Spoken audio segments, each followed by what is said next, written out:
පද්ධතියක් පද්ධතියක් කියන්නේ කිසියම් කාර්යයක් ඉටු කිරීම සඳහා එක්ව ක්‍රියාත්මක කර සංඝටක කළ එකතුවක්නේ. දැන් උදාහරණයක් මේ මිනිස් සිරුරත් පද්ධතියක් තමයි. දැන් මිනිස් සිරුරේ අරමුණ තමයි ජීවත් වීම. නේද? දැන් මේ මිනිස් සිරුරේ උපපද්ධතින් කීපයක් වෙන ශ්වසන පද්ධතිය තියෙනවා, ආහාර ජීර්ණ පද්ධතිය තියෙනවා. නේද? මේ වගේ රුධිර සංසරණය මේ වගේ විවිධ උපපද්ධතීන් වල එකතුවක් තමයි පද්ධතියක්. ඒක මිනිස් සිරුර කියන පද්ධතිය. ඒතර මේ සෑම පද්ධතියකම අරමුණු එකක් හෝ කීපයක් තියෙන්න පුළුවන්. සමහරට අරමුණු කීපයක් තියෙන්න පුළුවන්. එතකොට මේ අරමුණු ඉටු කරන්න පුතේ විවිධ සංඝටකයන් එකතු වෙලා ක්‍රියාත්මක වෙනවා. මෙන්න මේකකට අපි කියනවා පද්ධතියක් කියලා. තවත් කරුණක් තියෙනවා පුතේ ඕනම පද්ධතියක මූලිකම අංග තුනක් තියෙනවා. එකක් ආදානය, අනික සැකසීම, තුන්වෙනි කරුණ තමයි ප්‍රතිදාන. දැන් උදාහරණයක් මිනිස් සිරුර කියන පද්ධතිය පුතේ අපි මුඛයෙන්, නාසයෙන් මේ කන් වලින් ඇස් වලින් ඉන්පුට් කරනවා. දැන් උදාහරණ රූපයක් දකින්න ඉන්පුට් කරන මගේ ඇස් දෙකේ. ගඳ සුවඳ දැනෙන්නේ මගේ නහයෙන් උන ඉන්පුට්. නේ? කටින් අපිට ආහාර ඉන්පුට් කරන්න පුළුවන්. කනෙන් ශබ්ද ඉන්පුට් කරගන්න පුළුවන්. ඒ ඉන්පුට් කරගත්ත ඒවා අපි කොහෙද ප්‍රොසෙස් කරනවානේ. දැන් උදාහරණ ආහාර ගත්තයින් පස්සේ අපි ඒක බඩේදී ආමාශයේදී ජීර්ණයක් ප්‍රොසෙස් එකක් වෙනවා. රුධිර සංසරණය හෘදයේ ප්‍රොසෙස් එකක් කරනවා. අපි අවුට්පුට් කරා අපේ දාඩිය අවුට්පුට් එනවා, අපේ හඬ අවුට්පුට් එකක් එනවනේ. කඳුළු අවුට්පුට් එකක්, හොටු අවුට්පුට් එකක්, මල පහ අවුට්පුට් වෙනවා, මේ මූත්‍රා අවුට්පුට්. ඒ වගේ අපි ඉන්පුට්, ප්‍රොසෙස්, අවුට්පුට් තියෙනවා. ප්‍රධානම කාර්යයක් පිට අමතර ස්ටෝරේජ් උත් තියෙනවා. දැන් අතර අපේ මේ දෙහිම තැන්පත් වෙනවනේ, ග්ලූකෝස් තැන්පත්. ඒ වගේ ස්ටෝරේජ් උත් තියෙනවා. නමුත් ප්‍රධානම නම් කාර්යයන් තුර මොනවද පුතේ ඒවා? ආදානය, සැකසීම සහ ප්‍රතිදානය. එහෙනම් මොකද පුතේ පද්ධතියක් කියන්නේ? කිසියම් නිශ්චිත අරමුණක් ඉටු කිරීම සඳහා එක්ව ක්‍රියාත්මක වන විවිධ සංඝටකවල එකතුවකට අපි කියනවා පද්ධතියක් කියලා. ඕනම පද්ධතියක මූලික කොටස් තුනයි මොනවද පුතේ ඒවා? ආදානය, සැකසීම සහ ප්‍රතිදානය. එහෙනම් ලියා ගන්න පද්ධතියක් යටතේ විනාඩියක් ඉන්න පුතේ මම ෆෑන් එක දාලා ඉන්නම් ඈ.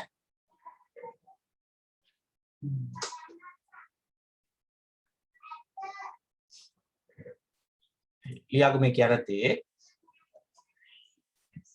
කිසියම් අරමුණක් දැන් අද ටියුට් එක අරන් නැත්තම් පුතේ දැනට පොතේ ලියා ගන්න. පස්සේ ටියුට් එක ගත්තාම පොතේ ටියුට් එක ලියා ගන්න. කිසියම් අරමුණක් ඉටු කිරීම සඳහා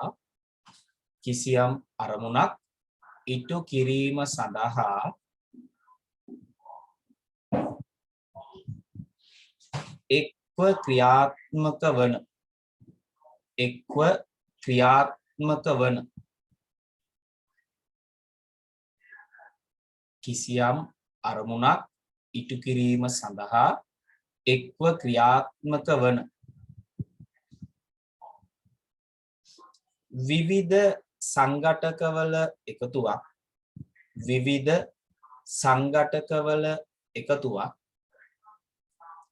විවිධ සංඝටකවල එකතුවක් පද්ධතියක් ලෙස හඳුන්වයි. විවිධ සංඝටකවල එකතුවක් පද්ධතියක් ලෙස හඳුන්වයි.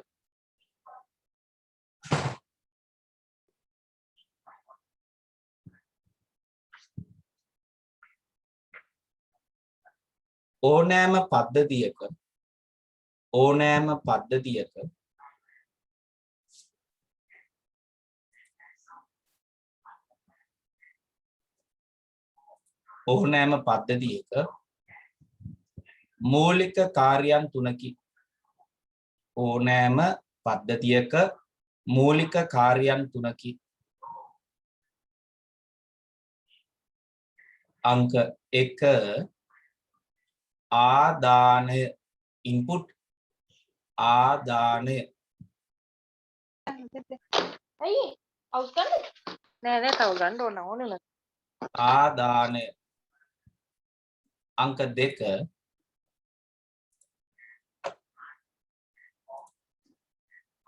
සැකසීම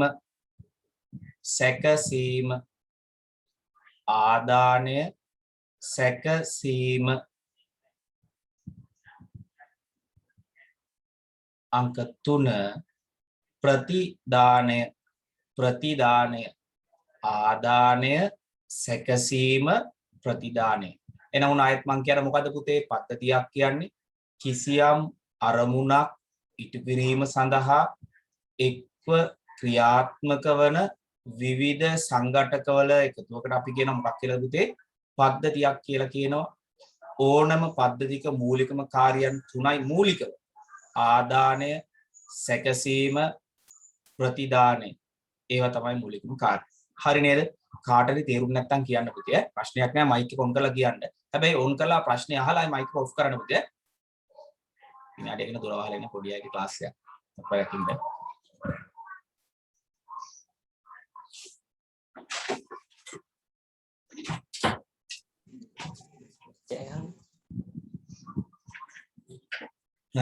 හරි නේද? PHP ඉවරයි පුතේ. PHP අපි ඉවරයි. GCP කරානේ PHP ෆයිල් හැන්ඩ්ලින් කරා, database connectivity කරා, ඒ ටික කරා. එහෙනම් මාතෘකාව ලියා ගන්න පුතේ විවෘත පද්ධති open systems කියලා අපි කියනවා. විවෘත පද්ධති open systems. විවෘත පද්ධති open systems.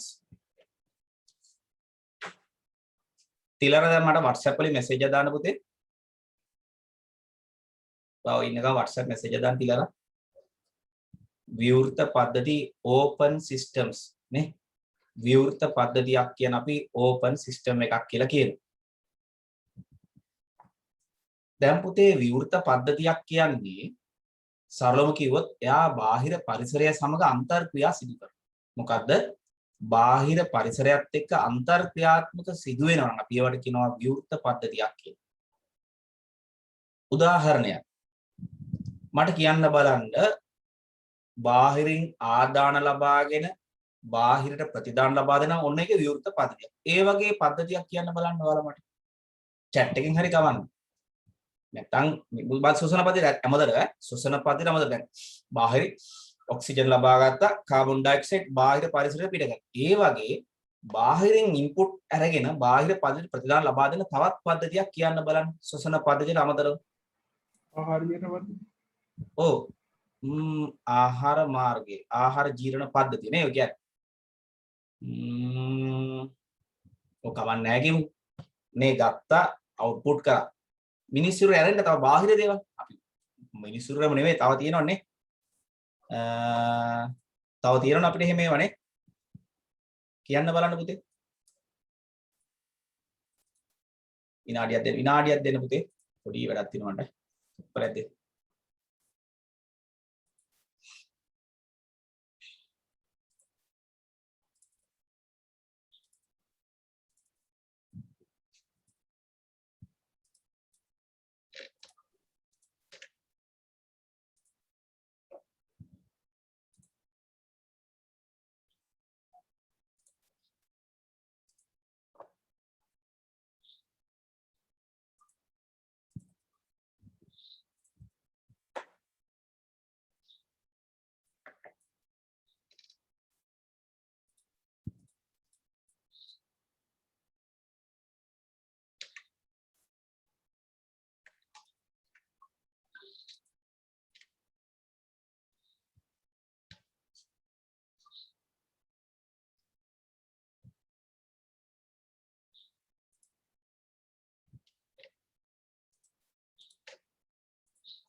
ඔයාලා එතකන් අරකට හොයන්න මොනවද පද්ධති උදාහරණනේ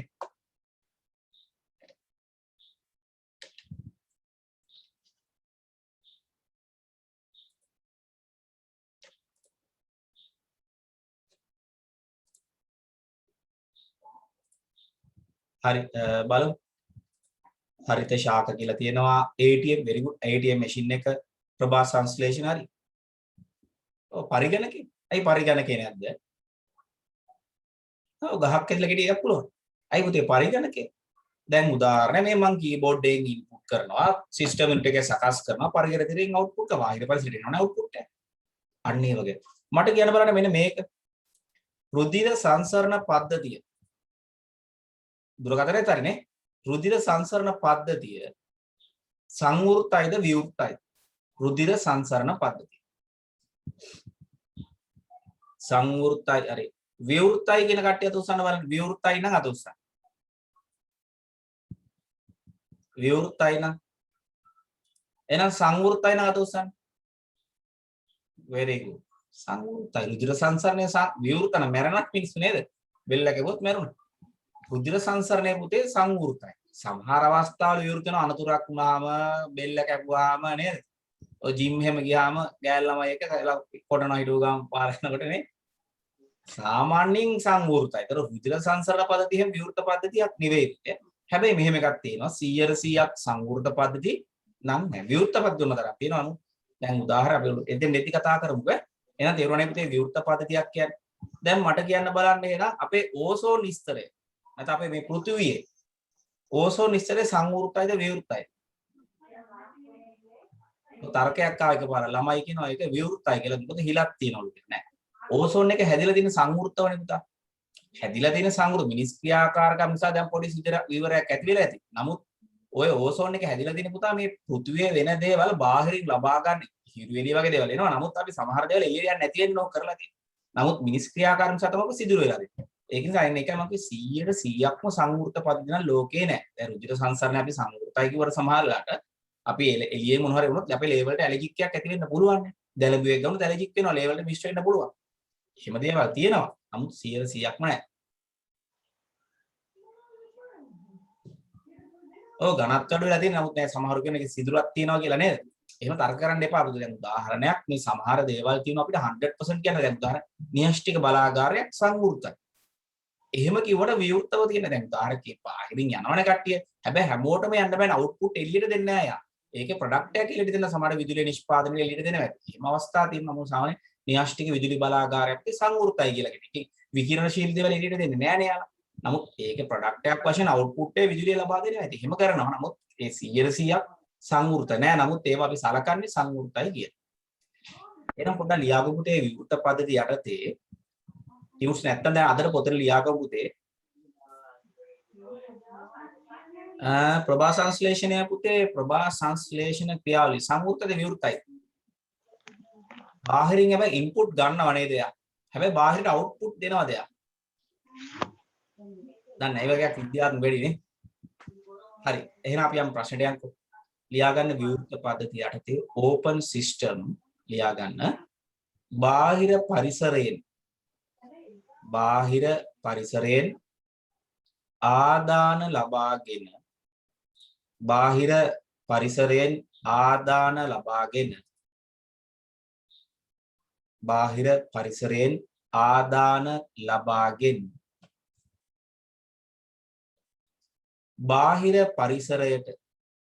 බාහිර පරිසරයට ප්‍රතිදානයන් ලබා දීම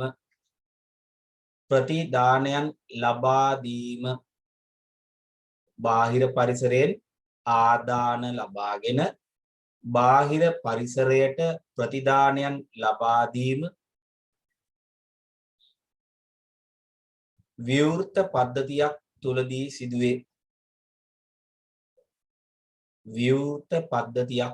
සිදුවේ. මේක වැදගත් පාඩමක් පුතේ ලීසී කිව්වට මේක සම්පූර්ණ රචනා ප්‍රශ්නයක් කියන නෑ. බහුවර්ණ පහක් කියනවා මේ පාඩමේ. හැබැයි ලේසි හරියට ඉගෙන ගත්තොත් ඕකේ තියෙනවා මම කියලා දෙන්නකො DFD එකක් කියලා තියෙනවා context diagrams කියලා තියෙනවා. ඒව හරි ලේසි මම කියලා දෙන්නම්. එහෙනම් පුතේ මොකද්ද විවෘත පද්ධතියක් කියන්නේ? බාහිර පරිසරයෙන් ආදානයන් ලබාගෙන බාහිර පරිසරයට ප්‍රතිදානයන් ලබා දෙනවා නම් අපි ඒ වගේ පද්ධතියකට කියනවා විවෘත පද්ධතියක් කියලා. දැන් උදාහරණයක් ශ්වසන පද්ධතිය. ලියන උදාහරණය ශ්වසන පද්ධතිය උදාහරණය මේ ඔක්සිජන් ලබාගෙන කාබන් ඩයොක්සයිඩ් පිට කරනවා. ඒක ඇවිල්ලා විවෘත පද්ධතියක් නේද පුතේ? හරි නේද? තේරුණාද ඔයාලට? එහෙනම් මාතෘකාව ලියා ගන්න පුතේ සංවෘත පද්ධතිය. closed systems කියලා අපි කියනවා. closed systems සංවෘත. හැබැයි පුතේ මේ උදාහරණ රුධිර සංසරණ පද්ධතිය සංවෘතයි. නේද? අපි ගත්තොත් තව මොකක්ද ඒ වගේ සංවෘත පද්ධතිය අපි? අස්ථි පද්ධතිය සංවෘතනේ. එළියට නෑනේ අස්තේ. එහෙම නේද? කැඩිච්චාම ඉතින් එළියට එනවා හැප්පුණාම සාමාන්‍යයෙන් ඒක සංවෘතයි. මොළය සංවෘතයිනේ. විවෘත කරනවා ශෛල්‍ය කර්මයක්. මොනාරි ශෛල්‍ය කර්මයක් කරද්දී විවෘත කරයි සාමාන්‍යයෙන් ඒක සංවෘතයි. අන්න ඒ වගේ පරිගණකයක් නෙවෙයි විවෘතනේ. පරිගණකයක් විවෘතයි සාමාන්‍යයෙන් සංවෘතයි ගොඩක් පද්ධති.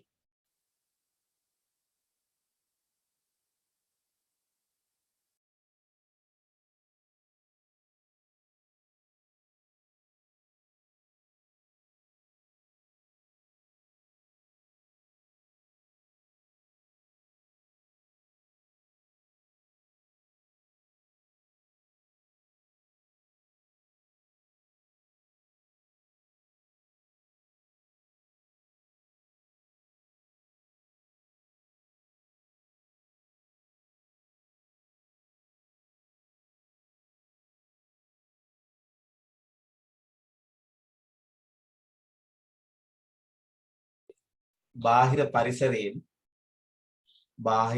පරිසරයෙන්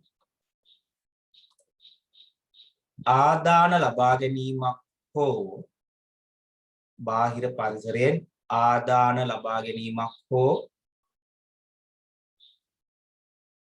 ඍජුවම බාහිර පරිසරයෙන් ආදාන ලබා ගැනීමක් හෝ ඍජුවම බාහිර පරිසරයට ප්‍රතිදානයන් ලබා දීමක් හෝ සිදු නොකරයි. ප්‍රතිදානයන් ලබා දීමක් හෝ සිදු නොකරයි. බාහිර පරිසරයෙන් ආදානයන් ලබා ගැනීමක් හෝ ඍජුවම බාහිර පරිසරයට ප්‍රතිදානයන් ලබා දීමක් සිදු නොකරයි. හැබැයි ඔය කතන්දරේ ඍජුවම දැන් උදාහරණයක් රුධිර සංසරණ පද්ධතියේ රුධිර නිෂ්පාදනයට ආහාර ඕන. හැබැයි ඍජුවම නෙවෙයි ආහාර ලේවලට යන්නේ. ඒක වක්‍රාකාරයෙන් එක මම ඍජුවම ආදාන ලබා දීමක් හෝ ඍජුවම ප්‍රතිදානයන් ලබා දීමක් හෝ සිදු වෙන්නේ නැහැ. ඍජු කතන්දරය. එහෙම නැතුනොත් කිසි දෙයක් මේ ලෝකේ පවතින්නේ නැහැ. එහෙම. හරි. එහෙනම් උදාහරණ ලියන්න රුධිර සංසරණ පද්ධතිය. රුධිර සංසරණ පද්ධතිය. තේරුණාද ඒක? න්‍යෂ්ටික බලාගාරයක් සංවෘතයි. ටෝච් බැටරියක් සංවෘතයිද විවෘතයිද? chat එකේ නා ටෝච් බැටරි සංවෘතයිද විවෘතයිද?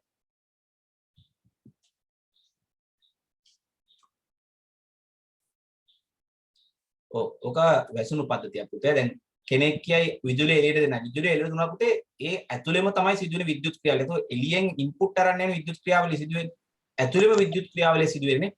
අර මං හිතන්නේ ඔක අර බැටරි ඇසිඩ් එහෙම දාලා ඒවනේ ඇතුළෙන් තමයි. බැටරි ඇසිඩ් අපි ඉන්පුට් කරේ බාහිරින් තමයි. නමුත් හැම වෙලාවෙම බාහිර පරිසරයත් එක්ක ක්‍රියාත්මක වීමක් වෙන්නේ නැහැ. ඒක ටෝස් කියලා පුතේ සලකන්නේ නැහැ. මාකින් එකක් තිබුණා 2014 කෝද ඔය වියලි කෝෂ බැටරියක් විවෘත සංවෘත කියලා. ඒක කියන්නේ සංවෘතයි කියලා. ඒක අනික 100% සංවෘතේව නැහැනේ. විවෘතයිව සමහර වෙලාවට නමුත් ඒක වැසුණුනේ ඒක කවර් කරලා තියෙන්නේ බාහිරින් ඒක හැම වෙලාවෙම ඉන්පුට් ගන්නෙ නැහැනේ යාට. ඒක අපි තැන්පත් කළා ඒක මම හිතන්නේ විද්‍යුත් ක්‍රියාවලියක් සිදු වෙලා තමයි බැටරියෙන් එළියට දෙන්නේ විදුලිය. නමුත් අර එළියට විදුලිය දුන්නා නමුත් ඒක කෙලින්ම ඉන්පුට් ගත්තේ නැහැ. ඒක නිසා අපි ඒක සලකන්නේ සංවෘත පද්ධතියක් කියන එක ලොකුට හිතන්න එපා. දැන් හොඳම උදාහරණය රුධිර සංසරණය සංවෘතයි. ඒකත් ගත්තොත් එහෙම වාහනයක එන්ජින් එකක්. එන්ජින් එකක් නම් පුතා විවෘතයි නේද? ඇයි හේතුව? දැන් උදාහරණයක් අපි එන්ජින් එකට පෙට්‍රල් දහනය කළා බලයක් ඉන්පුට් දෙන බාහිර පරිසරයෙන් දෙනවා. ඊළා ඒකේ අවුට්පුට් එකත් එයා එළියට දෙනවා. දුම පිට කරනවා. චාලක ශක්තියක් ලබා ඒ ඉන්පුට් අවුට්පුට් දෙක වෙනවානේ. වාහනේ එන්ජින් එක මන් දන්න තරමින් විවෘතයි මේ කියලා තමයි අරින් සලකන්නේ. එන්ජින් එකේ සීල් ටයිප් වෙන්නේ නැති. ඒ උනාට යා බාහිරින් ඉන්පුට් ගන්න හැම වෙලාවෙම පෙට්‍රල් දහනය වෙනවා. පෙට්‍රල් හරි ඩීසල් හරි මේ ඉලෙක්ට්‍රික් හරි දෙයක් තියෙනවා නේද? ඉන්පුට් කන්ටිනියස්ලි දෙනවා අපි. ඉන්පුට් එකක් අඛණ්ඩව දෙන ගමන් මෙයා අවුට්පුට් එකත් අඛණ්ඩව දෙනවා. ඒතකොට ඒක විවෘතයිනේ අපි සලකන්න වෙන්නේ. හරි එහෙනම් ලියා ගන්න මාතෘකාවක ලොකුවට හිතන්න යන්න එපා. ඉස්සලාම විතරේද කිකිලිදව ගෙදවයෝ. නේද? එහෙම හිතන්න ගියොත් පිස් වෙදෙනවා. එහෙම හිතන්න එපා. ඉස්සලායි කිකිලිද විතරේද වගේ තමයි ප්‍රශ්නයක් උනේ. සංවෘතයිද විවෘතයිද? ඒක සංවෘතයිද ඒක විවෘතයිද? එහෙම හිතන්න එපා. නේද? ලොකු සරලව හිතන්න. දැන් උදාහරණ රුධිර සංසරණය අපි දන්නවා සංවෘතයිනේ. මිනිස් මොළය ගත්තොත් ඒක පද්ධතියක් සිස්ටම් එකක් වගේ තියෙනවා. ඔක සංවෘතයි. හැබැයි ඉතින් මොලේට අපි ඔක්සිජන් දෙනවා. ඒක එහෙම ගත්තොත් නේද? කිකිලිලා ඉස්සෙල්ලා. මං කියන බිත්තරේ. හරි. එහෙනම් ලියන්න මාතෘකා ස්වභාවික පද්ධති කියලා. ස්වභාවික පද්ධති. natural systems කියන්නේ පුතේ අපි මොනවද ස්වභාවික කියන්නේ? දැන් උදාහරණයක් දීලා තියෙන පුතේ ගංගාව. ගංගාව ස්වභාවිකයි. මොකද්ද පුතේ ස්වභාවිකයි කියන්නේ? ඕන අර්ථකථනයක් කියන්න බලනකොට දැන් හිතෙන විදිහට මොකද්ද ස්වභාවික පද්ධතියක් කියන්නේ? මට කියන්න බලන්න ජල විදුලි බලාගාරයක් ස්වභාවිකද නැත්නම් කෘතිමද? මම දීලා දෙන එක දීලා. මොකද්ද ඒක? ඒක කෘතිම. ගංගාවක් ස්වභාවිකද කෘතිමද? ස්වභාවිකයි. නේ? එහෙනම් පුතේ මේ ස්වභාවික පද්ධතියක් කියන්නේ මිනිසාගේ මැදිහත් වීමකින් තොරව ස්වභාවික පරිසරය මගින් නිර්මාණය වෙලා දෙන මොහරි පද්ධතියක් අපි යෝගට කියන ස්වභාවික පද්ධතියක්. උදාහරණයක් ගංගාව. ගංගාව හදලා තියෙන මිනිස්සුනේ ස්වභාවිකව වැහි වතුර හරි ඒකතු වෙලා යන එක. හැබැයි ජල විදුලි බලාගාරයකින් අපි ලොකු බැම්ම ඩෑම් එකක් ගහලානේ ඔය දින කලුගක ප්‍රොජෙක්ට් එකේ ඒවා මිනිස්සු තමයි නිර්මාණය කළා දෙන්නේ. මිනිස්සු ඩෑම් කරලා නේ. අන්න ඒක තමයි කෘතිම කියලා කියන්නේ. දැන් උදාහරණ පාසලේ පරිගණක විද්‍යාගාරයේ කෘතිමයි. වාහනයක් කෘතිමයි. පරිගණකයක් කෘතිමයි. ඒවා මිනිස්යාගේ නැත්නම් මිනිසාගේ මැදිහත් වීමකින් තමයි නිර්මාණය කළා තියෙනවා. ස්වභාවික කියන පුතේ මිනිසුන්ගේ මැදිහත් වීමකින් තොරව නිර්මාණය වෙලා තියෙන පද්ධතියක් අපි ඒකට කියනවා ස්වභාවික පද්ධතියක් කියලා. natural systems කියලා අපි කියනවා. එහෙනම් ලියාගන්න එක යටතේ පුතේ ස්වභාවික පද්ධතිය යටතේ එහෙම ලියාගමු.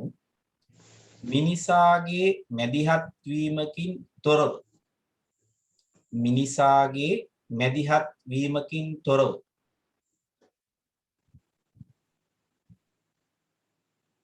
නිර්මාණය වී ඇති පද්ධති මිනිසාගේ මැදිහත් වීමකින් තොරව නිර්මාණය වී ඇති පද්ධති ස්වභාවික පද්ධතීන් ලෙස හඳුන්වයි. ස්වභාවික පද්ධතීන් ලෙස හඳුන්වයි. මිනිසාගේ මැදිහත් වීමකින් තොරව නිර්මාණය කර ඇති පද්ධතීන් ස්වභාවික පද්ධතීන් ලෙස හඳුන්වයි.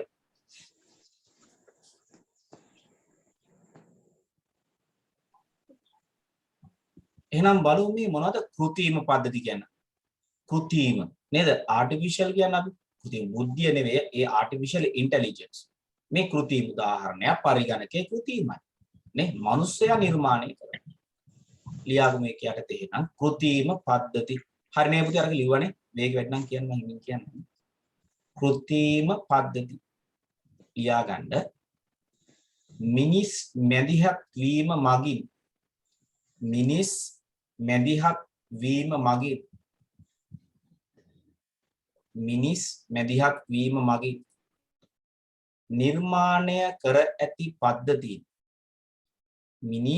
මැදිහත් වීම මගින් නිර්මාණය කර ඇති පද්ධතීන්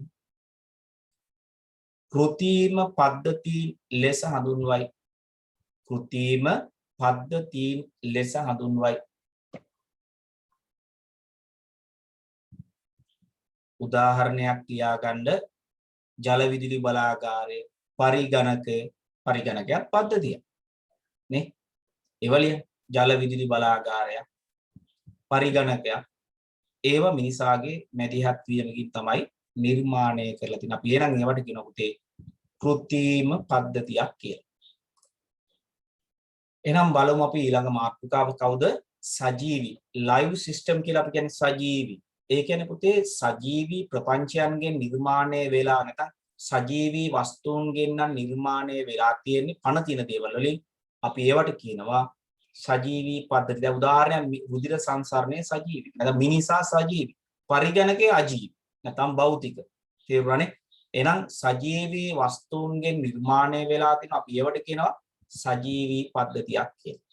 මිනිසා සජීවී. රුධිර සංසරණ පද්ධතිය ගත්තොත් ඒක සජීවී නේ? එහෙනම් ලියාගමු එක යටතේ සජීවී පද්ධතිය යටතේ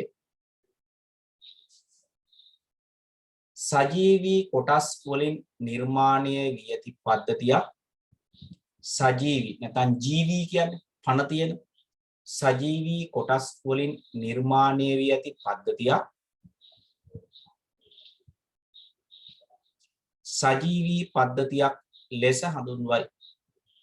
සජීවී පද්ධතියක් ලෙස හඳුන්වයි.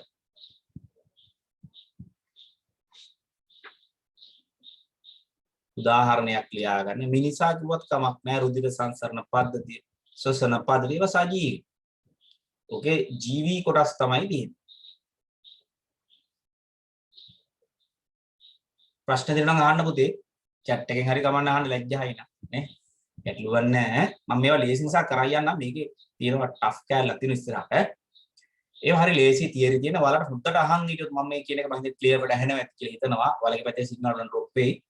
හොඳට අහන් ඉන්න පුතේ. අය මේවා පාඩම් කරන්නවත් දෙයක් නැහැ. චරට ලේසි මම හොඳට කරන්නම් පාඩම්. හොඳට අහන් ඉන්නකෝ. ලියා ගන්න එනම් මාතෘකාව භෞතික පද්ධති. භෞතික පද්ධති.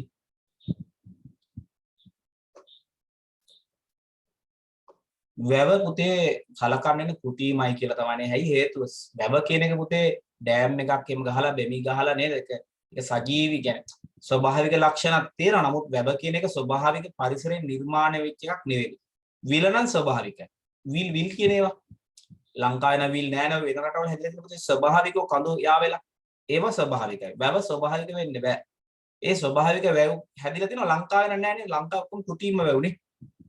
ලංකාවේ රජවරු එහෙම නිර්මාණය කරපු ස්වභාවික ඇදිච්ච වැව් මං හිතන්නේ නැහැ ලංකාවේ තියෙනවා කියලා. සාමාන්‍ය වැවක් කියන එක ගොඩක් වෙලාවට අපි මේ හදලා කඳු දෙකක් යා කරලා බැම්මක් වගේ එකක් හදලා නැහැ හදලා තින්නේ වැවක් බොහෝ වෙලාවට. එහෙමනේ හදලා තියෙන වැව්. ස්වභාවිකව තියෙනවා විල් එහෙම තියෙනවා. ඉතින් ලෝකේ විශාල මුහුදු වගේ ලොකු විල් තියෙනවා. ඒව නම් බොහෝ වෙලාවට ස්වභාවිකව තියෙනවා. ඒවා ඇත්තට ස්වභාවිකයි. නේද? ඒක මිනිස් මැදිහත් වීමක් නැති වෙන්න ඕන. වැව මිනිස් ඒක ඉතින් බලන්න වැවේ සොරවුව තියෙනවා ජල වාහන ඒ ඔක්කොම මිනිස්සුනේ හදලා දෙන්නේ. එහෙම ඉතින් හරියටම දන්නේ නැහැ නේ පුතේ කියන්නේ. ගොඩාක් ඒවා ස්වභාවික කියන්නේ මෙහෙමයි පුතේ. අර ස්වභාවික පිළිහිටීම පදනම් කරගෙන තමයි රජවරු වැව හදලා දෙන්නේ. අපිට උදාහරණයක් නේ මම දැනුවා දන්න විදිය මම වැව තාක්ෂණය දන්නේ නැහැ ඉතින්. අපි දු මෙහෙම කඳු දෙකක් තියෙනවා. ඔහොම කඳු තියෙනවා. මෙහෙම කඳු වලල්ලක් තියෙනවා කියලා හිතන්න පුතේ. ඒතර මේ හරිය පහත් බිමක් නම් අපි දු මෙහෙම කඳු පිහිටලා දෙනවා ලංකාවේ හරියට කඳු තියෙනවා. එයාලා කරන්නේ දැන් මේ පහත් මේ හරිය පහත් බිමක් නම් මෙහෙන් පස් කපලා දානවා මේ හරිය. අතර මේක හාරනව නෙවෙයි කරන්නේ මදින මෙහෙන් ලොකුට පස් බැම්මක් ගහනවා. ගහපුවා වැහි වතුර මේවට එකතු වෙනවා. ඉතින් ඒක ගොඩක් වෙලා ජල පෝෂක ප්‍රදේශ පාවිච්චි කරලා හදන්නේ. එතකොට මේ බැම්මට මෙහෙ වතුර එකතු වෙනවා. ඒකයි වෙන්නේ. එතකොට මේ හරිය පහත් බිමක් ගොඩක් වෙලා මෙහෙ උස් බිමක්.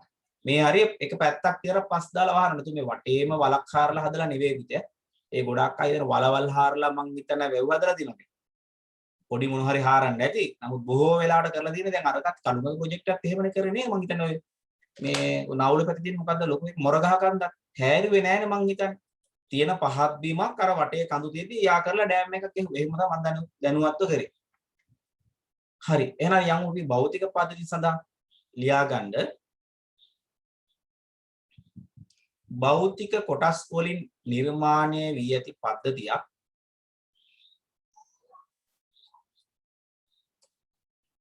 භෞතික කොටස් වලින් නිර්මාණය වී ඇති පද්ධතියක් භෞතික කොටස් වලින් නිර්මාණය වී ඇති පද්ධතියක් භෞතික පද්ධතියක් ලෙස හඳුන්වයි. භෞතික කොටස් වලින් නිර්මාණය වී ඇති පද්ධතියක් භෞතික පද්ධතියක් ලෙස හඳුන්වයි. ඔබට වීඩියෝ එක දානවා YouTube දාන්නේ. භෞතික පද්ධතියක් ලෙස හඳුන්වයි. උදාහරණයක් ලියා ගන්න පුතේ. පුස්තකාලය. පුස්තකාලය කියන්නේ භෞතික පද්ධතියක්. හරි නේද? එහෙනම් මොන අපි පද්ධති වර්ග කරා මොනවද? පද්ධතියක් කියන්නේ කිසියම් අරමුණක් ඉටු කිරීම සඳහා එක්ව ක්‍රියාත්මක වන සංඝටකවල එකතුවක් කිව්වා. ඕනම පද්ධතික කොටස් තුනයි ආදානය, සැකසීම, ප්‍රතිදානය. විවෘත කියන්නේ බාහිර පරිසරයෙන් ආදාන ලබාගෙන බාහිර පරිසරයෙන් ප්‍රතිදාන ලබා දෙන පද්ධති කිව්වා. සංවෘතයි කියන්නේ බාහිර පරිසරයෙන් ආදාන ලබා ගැනීම හා ප්‍රතිදාන ලබා දීම සිදු කරන්නේ නැහැයි කිව්වා. ස්වභාවික කියන්නේ ස්වභාවික පරිසරයේ ප්‍රපංචයන්ගේ නිර්මාණය වෙලා තියෙනවා කිව්වා. කෘතිම කියන්නේ මිනිසාගේ මැදිහත් වීමකින් නිර්මාණය කරපුවා. සජීවී කියන්නේ ජීවී අංග අඩංගු පද්ධතියක්. භෞතික කියන්නේ අතරම අජීවී භෞතික කොටස් වලින් නිර්මාණය වූ පද්ධතියක්. දැන් පුතේ මේ විවිධ තොරතුරු පද්ධති වර්ග තියෙනවා. මේක හැබැයි අපිට හැම එකම අහන්නේ නැහැ විභාගෙදී. නමුත් මේ අපි සාමාන්‍ය දන්න කීපයක් මම දාලා තියෙනවා. මේකේ වැදගත් නැහැ ඔක්කොම. නෑ පුතේ. කෘත්‍රිම භෞතික දෙකම එකම කියන්නත් බෑ ඉතින්. ඒ ලක්ෂණ තියෙනවානේ. දැන් කෘත්‍රිම කියන්නේ මිනිස්සයම නිර්මාණය කරපු දෙයක්. සමහර දැන් උදාහරණයක් අපි ගත්තොත් භෞතික නොවන ඒවා මිනිස්සු නිර්මාණය කරපුවා තියෙනවානේ සමහර සිස්ටම්ස්. අපි ගත්තොත් එම software system එකක්. නේද? ඒ software වගේවත් තියෙනවනේ. ඒතකොට ඒවා භෞතික වෙන්නේ නෑනේ. එහෙම යන්නේ. භෞතික පද්ධතියක් කියන්නේ පුතේ භෞතික කොටස් වලින් නිර්මාණය වී ඇති පද්ධතියක්. දැන් උදාහරණ පුස්තකාලයේ ඩෙස්ක් පුටු තියෙනවා, මේස ඒවා, මේ පොත් ඒවා භෞතිකයි. දැන් පරිගණකයේ පද්ධතියේ සියලුම දේවල් භෞතික නෑනේ පුතා. ඒ සමහර දේවල් ඒකේ භෞතික නොවන දේවල් තියෙන අල්ලන්න බැරි දේවල් තියෙනවානේ software එකේ. හරි. බලන්න එහෙනම් තොරතුරු පද්ධති වර්ග තියෙනවා. එකක් තමයි කාර්යාල ස්වයංකරණ පද්ධතිය කියලා තියෙනවා. office automation system කියලා අපි ඒකට කියනවා. ඒ කියන්නේ උදාහරණයක් ඔය වදන් සැකසුම් වගේ දේවල්. විද්‍යුත් පැතුරුම්පත් වගේ ඒ වගේ පුතා කාර්යාලයේ කටයුතු ලේසි කරලා තියෙනවනේ නේ. ඒවට කියන අපි කාර්යාල ස්වයංකරණ පද්ධති කියලා. ගණදෙනු සැකසුම් කියන්නේ පුතා එදිනෙදා ආයතනයක සිදුවන ගණදෙනු සකස් කිරීම සඳහා භාවිත කරනවා. අපි හිතමු අර එකපාරක් මම හිතුවා අර ප්‍රෝග්‍රෑමින් කරද්දී අපි කරා ෆයිල් හැන්ඩ්ලින් වලදී ඔයාලට ආයතනයක ආපන ශාලාවක පැටිස් ගත්තාම වනිස් ගත්තාම බීම ගත්තාම බිල හදලා අවසානයේ ගණදෙනු එකතුව print කරන්නේ. අන්න ඒ වගේ සිස්ටම් එකක් හදලා තියෙනවා. අපි ඒවට කියන්න පුළුවන් ගණදෙනු සැකසුම් පද්ධතිය. කියන්නේ එදිනෙදා සිදුවන ගණුදෙනු සකස් කරලා තොරතුරක් ලබා ගන්න මොනවා හරි. ඒවට කියනවා ගණුදෙනු සැකසුම් පද්ධතියක් කියලා. මේ සරලව මම කියන්නේ නෝට් එකේ තියෙන ඉස්සරහට. ඊළඟට තියෙනවා පුතේ කළමනාකරන තොරතුරු පද්ධතිය කියන්නේ පුතේ දැන් ආයතනයක කළමනාකාරීත්වයට උදව් කරන මොන හරි තොරතුරු දෙනවා. අපි දු වාර්ෂික ආදායම්, මාසික ආදායම්, වියදම් මේ වගේ තොරතුරු ලබා ගන්න පුළුවන් එකට කියන අපි මැනේජ්මන්ට් ඉන්ෆර්මේෂන් සිස්ටම් කියලා. තීරණ සහයෝගී පද්ධතිය කියන්නේ පුතේ මොනවා හරි ආයතනයේට එයාලගේ ඩිසිෂන්ස් ගද්දී උදව් කරන පද්ධතියක් තියෙනවා. අපි කියනවා තීරණ සහයෝගී පද්ධතියක්. දැන් උදාහරණයක් සේවකයෝ වැඩිද සේවකයෝ අඩුද අන්න ඒ වගේ ඩිසිෂන් එකක් ගද්දී මොනවා හරි උදව් කරන තොරතුරු ආයතන සම්බන්ධයෙන් තීරණ සහයෝගී පද්ධතියක් කියනවා. විධායක සහායක පද්ධති කියන පුතේ ඔගේ එක්සිකියුටිව්ස් ලා ඉන්නේ GMM කියලා ඉන්නේ. ඒ වගේ ඉහළම ශ්‍රේණි නිලධාරීන්ට තොරතුරු ලබා දෙනවා නම් කායතනයක මොන හරි තීරණ ගන්න අවශ්‍ය කරනවා නම් ඒවට කියනවා විධායක සහායක පද්ධති කියලා. ඊට පස්සේ මේ වැදගත් භූගෝලීය තොරතුරු පද්ධති කියන ඒවා මේ භූගෝලීය තොරතුරු පද්ධති කියන පුතේ ගොඩක් අය හිතනවා මේ කෘත්‍රිම බුද්ධිය දිනවල කෘත්‍රිම බුද්ධියක් මේ වගේ නෑ. මම පස්සෙම විස්තර කරා එකකින් දැන නිකන් කියන්නේ චුට්ටක් අහගෙන පස්සේ මේවා විස්තර කරනවා. දැන් උදාහරණයක සුනාමි අනතුරු සංඥා පද්ධතිය. ඒක කෘත්‍රිම බුද්ධියේ මොකුත් නෑ පුතේ. ඕකේ කරන්නේ සංවේදකයක් පාවිච්චි කළා මොන හරි මේ කම්පන තත්ත්වයක් හරි මැනලා අවුට්පුට් එක ලබා දෙන එක තමයි කරන්නේ. එහෙනම් ওই උදාහරණ භූගෝලීය තොරතුරු පද්ධති වලින් කරන්න පුතා කෘත්‍රිම බුද්ධියක් පාවිච්චි වෙන්නේ නෑ. ඒකෙදී නිකම්ම භෞතික මොන හරි සිදුවීමක් භෞතික තත්ත්වයක් මැනලා ඒ අනුව එයා අවුට්පුට් එකක් දෙන එක විතරයි කරන්නේ. ඒ සඳහා සංවේදක පාවිච්චි කරනවා. සෙන්සර්ස් තියෙනවා. දැනුම් කළමනාකරන පද්ධති කියන්නේ පුතේ අපි උදාහරණයක් අපිට පුළුවන් දැනුම පාදක කරන අපේ කාගේරි දැනුම දාලා ඒ දැනුම පාවිච්චි කරලා තොරතුරු ලබා ගන්න අපි ඒවට කියනවා දැනුම් පාදක පද්ධතියක් කියලා. ඒතර තව තියෙනවා අන්තර්ගත කළමනාකරන පද්ධති කියලා. උදාහරණයක් අපි ගත්තොත් මේ LMS එකක් ලර්නින් මැනේජ්මන්ට් සිස්ටම් එකක් බිට් වගේ එකක තියෙන කලම් යුනිවර්සිටි එකේ එයාලගේ තියෙන්නේ සම්පූර්ණ අන්තර්ගතය දාලා ඊටක්සලා පේපර්ස් දාලා දෙනවා, පාස් පේපර්ස් දාලා දෙනවා, වාර විභාග ඒ ඔක්කොම තියෙනවා අන්තර්ගතයක් තියෙනවා. ඒක පාවිච්චි කරලා අපි මොනවා හරි තොරතුරු පාවිච්චි කරනවා ප්‍රතිදාන දෙනවා. අපි ඒවට කියනවා අන්තර්ගත කළමනාකරන පද්ධති. ඒ වගේ ව්‍යවසාය සම්පත් කළමනාකරන පද්ධති කියන පුතේ මේ ප්ලෑනින් වලදී එහෙම පාවිච්චි කර මේ තියෙනවා නම් ආයතන කියන පස්සේ නිකන් කියන්නේ ඒවට කියනවා ව්‍යවසාය කළමනාකරන පද්ධති කියලා. එක්ස්පර්ට් සිස්ටම් වල දන්නවා ඇති සුහුරු පද්ධති කියනවා මම එකින් එක දැන් කරන්න. එහෙම පද්ධති කීපයක් තියෙනවා පුතේ. මම නිකන් කියන් ගියේ ඒවා එකින් එක මම කරනවා දැන් ඈ. විශේෂඥ පද්ධතියක් කියන පුතේ එක්ස්පර්ට් සිස්ටම් එක මේක නම් කෘත්‍රිම බුද්ධිය පාවිච්චි කරනවා. අපි හිතමු මම හිතුව ලංකාව වෛද්‍යවරුන්ගේ දැනුම අපිට දාලා ඇප් එකක් හදනවා. අපි හිතමු Android app එකක් හදනවා. ඒ app එක හදලා ලංකාවේ වෛද්‍යවරුන්ගේ දැනුම එකට දාලා. ඒතකොට පුළුවන් users ලාට තමන්ගේ රෝගී තත්ත්වයන් ගැන තමන්ට ප්‍රතිඵල ලබා ගන්න. අන්න ඒ වගේ එකට අපි කියනවා මොකක් කියලා? expert system විශේෂඥ පද්ධතියක් කියලා. ඒක කෘත්‍රිම බුද්ධිය තියෙනවා. සුහුරු පද්ධති කියන පුතේ ස්මාර්ට් සිස්ටම් එක උදාහරණයක් අපි ස්මාර්ට්ෆෝන් එක. ඒක සුහුරු පද්ධතියක් නේ. IoT එක පාවිච්චි කරන. මෙන්න මේවට අපි කියන ස්මාර්ට් සුහුරු පද්ධති කියලා ස්මාර්ට් සිස්ටම් එකක් සුහුරු පද්ධතියක් කියලා අපිට කියන්න පුළුවන්. හරි. එහෙනම් තොරතුරු පද්ධති වර්ග කීපයක් තියෙනවා. දැන් ටියුට් එක නැති අය පුතේ මේ ටිකට ඉඩ තියාගමු. එහෙම කරමු නේද? නැත්නම් අපිට ගොඩාක් වෙලා යනවා. එයාලා දැන් වීඩියෝ එක බලලා හරි පස්සේ ලියාගමු පුතේ. එහෙම ඉඩ තියාගන්න පුතේ. ඒක ඉඩ තියාගමු. පස්සේ ලියාගමු ඈ. දැන් ටියුට් එක ගත්තාම මේක කොහොමද තියෙනවනේ යාළුවගේ. ඒතකොට මේ ටික ලියා ගන්න ඕන නම් මේක පොඩ්ඩක් සාකච්ඡා කරමු. දැන් මේ තියෙන පද්ධතිය ගැන අපි ඔක්කොම කතා කරන්නේ නැහැ පුතේ. තේරුණාද? මේ ඔක්කොම මම කතා කරන්නේ මේකෙන් කීපයක් විතරයි මම මේ ටියුට් එකේ සාකච්ඡා කරන්නේ. අනිත් ඒවා අපිට ලොකුවට අහන්නේ නැති නිසා. ඒවා අහලා නැති නිසා. දැන් උදාහරණයක් මට කියන්න බලන්න එහෙනම්. ඔයාලා කියන්න උදාහරණයක්. වදන් සැකසුම් මුදුකාංගයේ භාවිත කිරීම මේ පද්ධතිවලින් කෝකට අයිතිද වදන් සැකසුම් මුදුකාංග. විද්‍යුත් පැතුරුම්පත් මුදුකාංගයේ මේ තොරතුරු පද්ධති වලින් කාටද අයිති? ඔව් පළවෙනි එකනේ ඔෆිස් ඔටෝමේෂන් සිස්ටම් කාර්යාල කටයුතු පහසුකරණය නෑ කරන්නේ. ඊළඟට මම ගන්නවා මෙහෙම එකක්. වාර්ෂික අපි මාසික මුළු අලවිය. ඒතර ඒ කලමනාකාරීත්වය තමයි ඒව පාවිච්චි කරන්නේ. ඒ අලවිය කීයද, ලාභය කීයද, ලොස් එක කීයද, ඒ වගේ තොරතුරු ලබා ගන්න නම් කලමනාකාරීත්වය තමයි ඒව පාවිච්චි කරන්නේ තොරතුරු. මොනවද ඒක? මාසික කිව්වොත් එදිනදා ඒවද? නෑ නේද? මාසික කිව්වොත් මොනවද ඒක? මාසික ආදාය විස්තර කලමනාකාරීත්වය පාවිච්චි කරන මොකක්ද ඒක?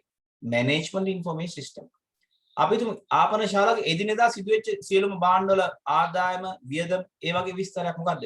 එදිනෙදා transaction processing system. ඒ වගේ එකක් transaction. තේරුණානේ? ඒතර මේවා ලොකුවට අහන්නේ නැහැ. ඔයාලා පොඩි අදහසක් තිබුණ ඇති. තීරණ ගැනීමට උදව් කරන පද්ධතිය මොකද්ද පුතේ? තීරණ සහයෝගී පද්ධතිය. විධායක නිලධාරීන් උදව් කරන තොරතුරු ලබා ගන්න මොකක් හරි පද්ධතිය මොකද්ද ඒක? විධායක සහායක පද්ධතිය. එදිනෙදා සිදුවන ගණදුම් පිළිවෙල තොරතුරු පද්ධතිය. ගණදුම් සැකසුම් පද්ධතිය. කාර්යාල කටයුතු පහසු කරන මොන හරි පද්ධති සිස්ටම් එකක්. උදාහරණ වදන් සැකසුම් මුදුකාංගය. නේ? ආන් ඒවා කාර්යාල ස්වයං කරන පද්ධති. එතකොට මේ ටික පුතා ලොකුවට අපිට වැදගත්කමක් නෑ. ඒවා අහලම නෑ මේ වෙනම පේපර් එකේ. නිසා ඒවා ඇසෑරලා අපි වැදගත් ටික විතරක් කතා කරමු. දැන් බලමු මේ ටික දැන් අද ලියාපු ටියුට්ස් නැතිව කමන්නේ පොතේ ලියපු මම හිමින් කියන්නම් එයාලට ටියුට්ස් එනයි ලියන්න ඕනේ නෑ.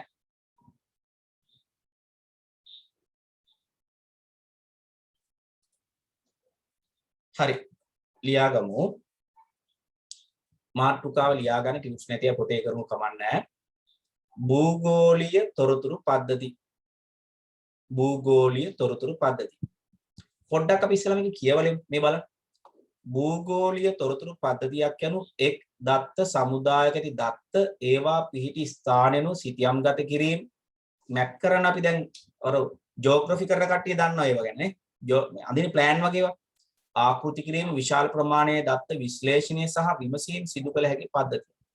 දැන් උදාහරණයක් මේ වගේ ඒවා භූගෝලීය තොරතුරු පද්ධති පාවිච්චි කරන පුතේ ඔය නායයන් වගේ දේවල් හොයද්දි දැන් මේ වගේ දේවල් පාවිච්චි දැන් උදාහරණ මාතලේ දැන් ඔය දොඩම් ගස්වන්ද මෙන්න මේ දොඩම් දෙනියම් එයාලා සිතියම් ගත කළා. මෙන්න මේ ප්‍රදේශ නායයන් අනුතුරු තියෙනවා. මෙන්න මේ ප්‍රදේශ තමයි නායන්න පුළුවන්. ඒ වෙනතම මෙන්න මේ වගේ තැන්වල භූමිකම්පා වගේ වැඩි ලංකාවේ භූමිකම්පා නැහැ. ඒතර විශේෂ නායන දැන් ලංකාවේ පාවිච්චි කරන ගොඩක් වෙලා මේ නායන ප්‍රදේශයේ. ඒතර මේ භූගෝලීය තොරතුරු පද්ධතියේ නායන්නේ කොහෙද? ඒවා මැප් කරන්න පාවිච්චි කරන සිතියම් ගත කරලා ආකෘති කරලා ඒවා විශාල දත්ත එකතු කරන්න පුළුවන් විශ්ලේෂණය කරන්න පුළුවන් පද්ධතියට අපි කියනවා භූගෝලීය තොරතුරු පද්ධතියක් කියලා. භූගෝලීය තොරතුරු පද්ධතියක් මගින් සිතියම් නිර්මාණය කිරීම, තොරතුරු සමෝදානය කිරීම, සංවේදක දෘශ්‍ය කරන සෙන්සස් මගින් ඒවා ලබා ගන්න පුළුවන් යාළුවා. ප්‍රබල අදහස් ඉදිරිපත් කිරීම සහ ඵලදායී විසඳුම් සංවර්ධන සහාය දක්වනවා. හැබැයි හොඳට මතක තියාගන්න මේකෙදී කෘත්‍රිම බුද්ධියක් භාවිත වෙන්නෙම නැහැ. ළමයි හිතනවා භූගෝලීය තොරතුරු පද්ධතියක් කෘත්‍රිම බුද්ධිය. එහෙනම් කෘත්‍රිම බුද්ධිය තියෙනවා නම් පුතේ නායන්න කලින් ඒකේ අවුට්පුට් එක අපිට හැම එහෙම හොයන්න බෑනේ. මේ භූගෝලීය තොරතුරු පද්ධතියක් කියන්නේ මිනිස්සෙක් කරන දෙයක් ඒක. ඒ සංවේදක පාවිච්චි කරලා සමාහට යා බලලා නැති ඒක ගොඩක් කලක් නිරීක්ෂණය කරලා ඒක කැමරා හයි කරලා හරි එහෙම නැත්නම් ගිහිල්ලා බලලා හරි එහෙම නැත්නම් සෙන්සස් මගින් හරි තොරතුරු අරගෙන ඒව තමයි යාලා සිතියම් ගත කරලා ඒ වගේ දෙයක් කරලා දෙන්නේ. ඒ වගේ සිතියම් ගත කිරීම ආකෘති නිර්මාණය කරන විශාල තොරතුරු ලබා දෙන පද්ධතියට අපි කියනවා මොකක් කියලාද? භූගෝලීය තොරතුරු පද්ධතිය. හොඳම උදාහරණය ඔය ලංකාවේ නායෑමේ අවදානමක් සහිත ප්‍රදේශයන් සිටියම් ගත කිරීම. එතකොට මේක නිකන් ගිහිලා කරන්න බෑනේ පුතේ. එයාලා දැන් මේ වෙද්දි නායන ප්‍රදේශ හඳුනාගෙන ඒ තොරතුරු සිස්ටම් එකකට දාලා ඒ තොරතුරු පාවිච්චි කළා මෙයාලා මැප් එකක් එහෙම අදිනවා නම් ඒ වගේ කරපු කියනවා භූගෝලීය තොරතුරු පද්ධතිය. හැබැයි මේකේ කෘත්‍රිම බුද්ධිය භාවිත වෙන්නෙම නැහැ. තේරුණාද? එහෙනම් දැනට ලියාගමු පුතේ අද දවසේ ලියාගමු භූගෝලීය තොරතුරු පද්ධතියක් යනු භූගෝලීය තොරතුරු පද්ධතියක් යනු එක් දත්ත සමුදායක ඇති දත්ත සමුදායක ඇති දත්ත ඒවා පිහිටි ස්ථානය අනුව දැන් උදාහරණ මාතලේ නම් මාතලේ තමයි නායන්න පුළුවන් අන් ඒ වගේ ස්ථානය අනුව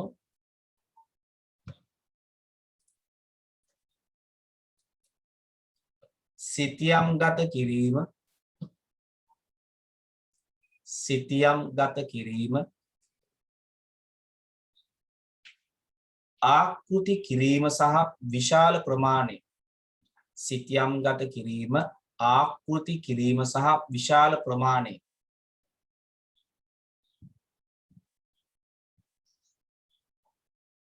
දත්ත විශ්ලේෂණය සහ විමසීම් සිදු කළ හැකි පද්ධතියකි. දත්ත විශ්ලේෂණය සහ විමසීම් සිදු කළ හැකි පද්ධතියකි.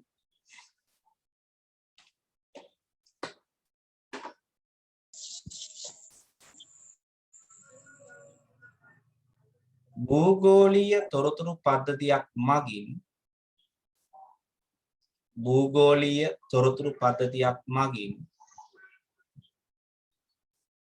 සිතියම් නිර්මාණය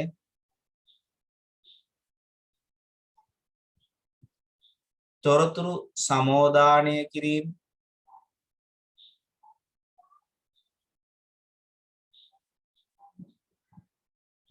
සංවේදක දෘශ්‍යකරණය ඒ කියන්නේ සෙන්සස් මගින් ලබා ගන්න තොරතුරු අනුව පුතේ අර ඇඳ ගන්න පොඩි මේක සටහන. ඒවා තමයි සංවේදක දෘශ්‍යකරණය කියන්නේ.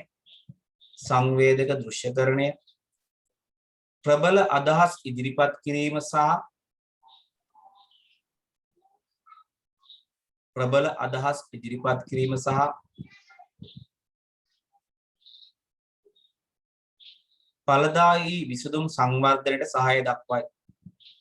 ඵලදායී විසඳුම් සංවර්ධනයට සහාය දක්වයි. හරි. ලියුවා නේද?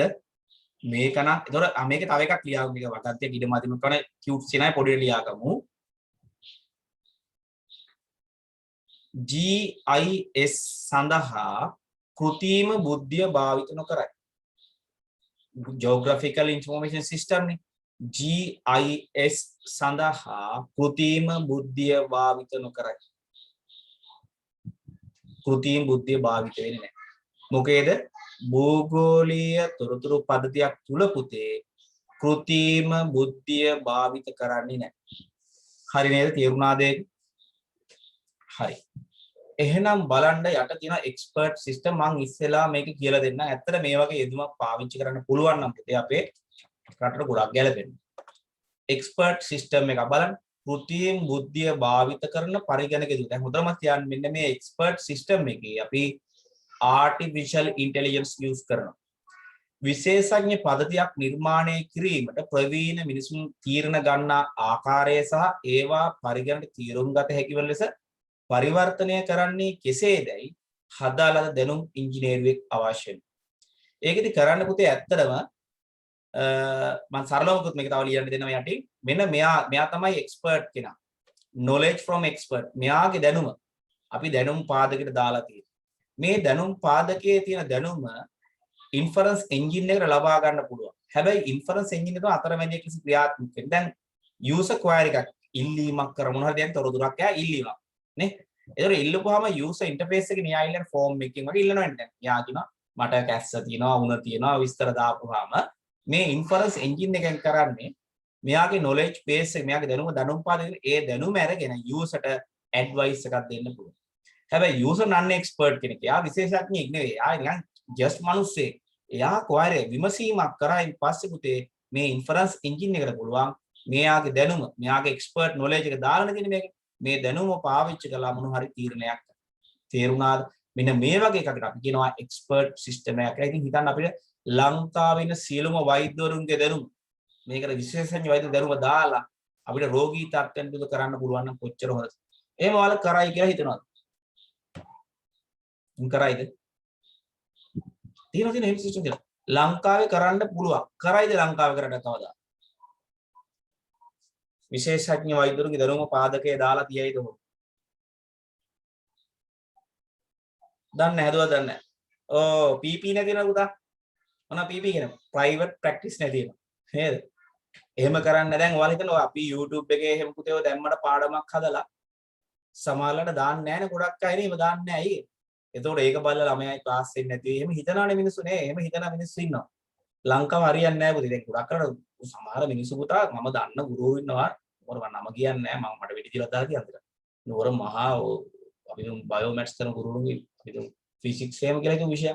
ඒ ගුරුවරු ඉන්න පුතා අඩුම ගානේ ස්ක්‍රීන් කැප්චර් කරන්නවත් දෙන්නේ නැහැ ළමයි. උදේ 4ට පටන් ගන්න ක්ලාස් එක 4:06 වෙද්දි ළමයා 4:07 යන්නේ වීඩියෝ ඔන්ලයින් යනවා. ඒ වෙලාවේ ලයිව් බලන්න ළමයා ටට්ටක් ගාලා ලියා ගන්න ඕනේ. එයාගේ වීඩියෝ එකක් ගන්න. ඒ වීඩියෝ එකත් පැය 3යි තියෙන්නේ. පැය 3ෙන් අයින් කරනවා. ඒ පැය 3 අතර ළමයාට ස්ක්‍රීන් රෙකෝඩ්වත් කරන්න දෙන්නේ. ඒ ස්ක්‍රීන් රෙකෝඩ් කරාම කළු වෙන්න හදලා තියෙන්නේ. ඇයි එහෙම කරන්නේ මිනිස්සු? එතකොට එයා හිතනවා එහෙම කරොත් එහෙම ළමයා වීඩියෝ කරලා ආයි ක්ලාස් එකට ජොයින් වෙන්නේ නැති වෙයි කියලා. එහෙම කරන කීප දෙනෙක් ඉන්න පුළුවන්. නමුත් පුතේ බහුතරයක් අපේ මිනිස්සු හොඳයි එහෙම. එහෙම නරක මිනිස්සු නෑ. හැබැයි ඔහොම කැත වැඩ කරද්දි කරන්න හිතන දැන් මට උනත් එහෙම හිතනවා උන්ගේ කොමාරි සයිට් එක ඇක් කරලා නේද හිතෙනව නේම. එහෙම හොඳ නෑ. ඔව් ඉතින් හරි දන්නේ මම එහෙම දන්නේ නෑ.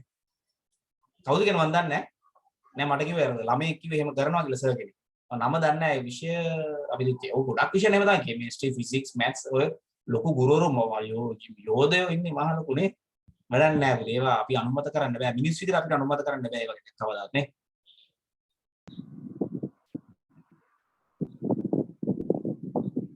නෑ මට කරන්න බෑ. එහෙම නෙමෙයි මං කිව්වේ කාටද යාළුවෝ ඉන්න ගොඩක් ඔය software අපේ වැඩ කරන යාළුවෝ ටිකලා කරන්න පුළුවන් ඉතින් කරන්නේ නෑ. වැඩක් නෑ නැති ප්‍රශ්නේ නේ. හරි. බලන්න මෙතන ඉන්නවා මේ knowledge expert කෙනෙක්. එයාගේ දැනුම තමයි දාලා දෙන්නේ. පොඩ්ඩක් කියලා මේක ලියන්න පුතේ. විශේෂඥ පද්ධති. expert system. යනු කෘත්‍රිම බුද්ධිය භාවිත කරන යෙදුමකි. විශේෂඥ පද්ධතියක් යනු මේක ලියන්න පුතේ මාතෘකාවේ expert system ගැන කතා කරන්නේ. මම නම් කියන්නේ මේක YouTube උදාහරණ එකක් අය මට නඩු දාලා දෙනවා නේද වෙඩි ගන්න මේක ඔය කියන්නේ විශේෂඥ පද්ධතියක් යනු කෘත්‍රිම බුද්ධිය භාවිත කරන පරිගණක යෙදුමකි විශේෂඥ පද්ධතියක් යනු කෘත්‍රිම බුද්ධිය භාවිත කරන පරිගණක යෙදුමකි මිනිස්සු පුතේ හිතන් ඉන්නේ අවුරුදු 200ක් 300ක් ජීවත් වෙන කියලා තමයි ප්‍රශ්නේ තියෙන්නේ නේද අපි හෙට මැරෙයිද තව අවුරුදු 50න් මැරෙයිදනේ කියන්න බෑනේ නේද සමහර මිනිස්සු හිතන් ඉන්නේ සමහරු කියන්න බෑ සමහරක් හිතන් ඉන්නේ මේ ජීවිත කාලෙම දියුණු තියන් ඉන්න පුළුවන් හැමදාම ඔය සල්ලිත් තියෙනක හිතන්නේ සල්ලි හම්බ කරට කමන්න මම හැමදාම කියන සල්ලි හම්බ කරන්න හැබැයි ඒක සාධාරණ Taman දියුණු වෙන්න හැබැයි තව කෙනෙක්ව පා ගන්න නැතු ඒක වල පුරුදු වෙන්න පුතේ සල්ලි හම්බ කරන එක සාධාරණ වෙන්න දියුණු වෙන්න හැබැයි තව කෙනෙක් යට කරන්න නැතු ඉතින් මේ අපි ජීවත් වෙන්නේ නැහැ හැමදාමනේ. හෙට මැරෙයිද දන්නේ නැහැ. ඉන්න කාලේ ඉතින් හැබැයි එහෙම හෙට මැරෙයිද කියලා කාලා බීලා ඔක්කොම ඉන්න එපා. ඉන්න එපා. හෙට මැරෙයිද දන්නේ නැහැ කියලා නේ. ඉතින් හම්බ කරපේ බීලා ඒව ඉන්න එපා. ඔව් මම දන්නවා. ඒක නිසා එහෙම කරන්න එපා. ඉතිරි කරන්න හැබැයි එහෙම කියලා මේ මත්තෙම නැහෙන්න එපා. කවදා ඔයාලා පුරුදු වෙන්න එපා එහෙම. හරි. විශේෂඥ පද්ධතියක් කරන කෘත්‍රිම බුද්ධිය භාවිත කරන පරිගණක යෙදුම ඒක ඇත්තම ලියාගමු විශේෂඥ පද්ධතියක් නිර්මාණය කිරීමට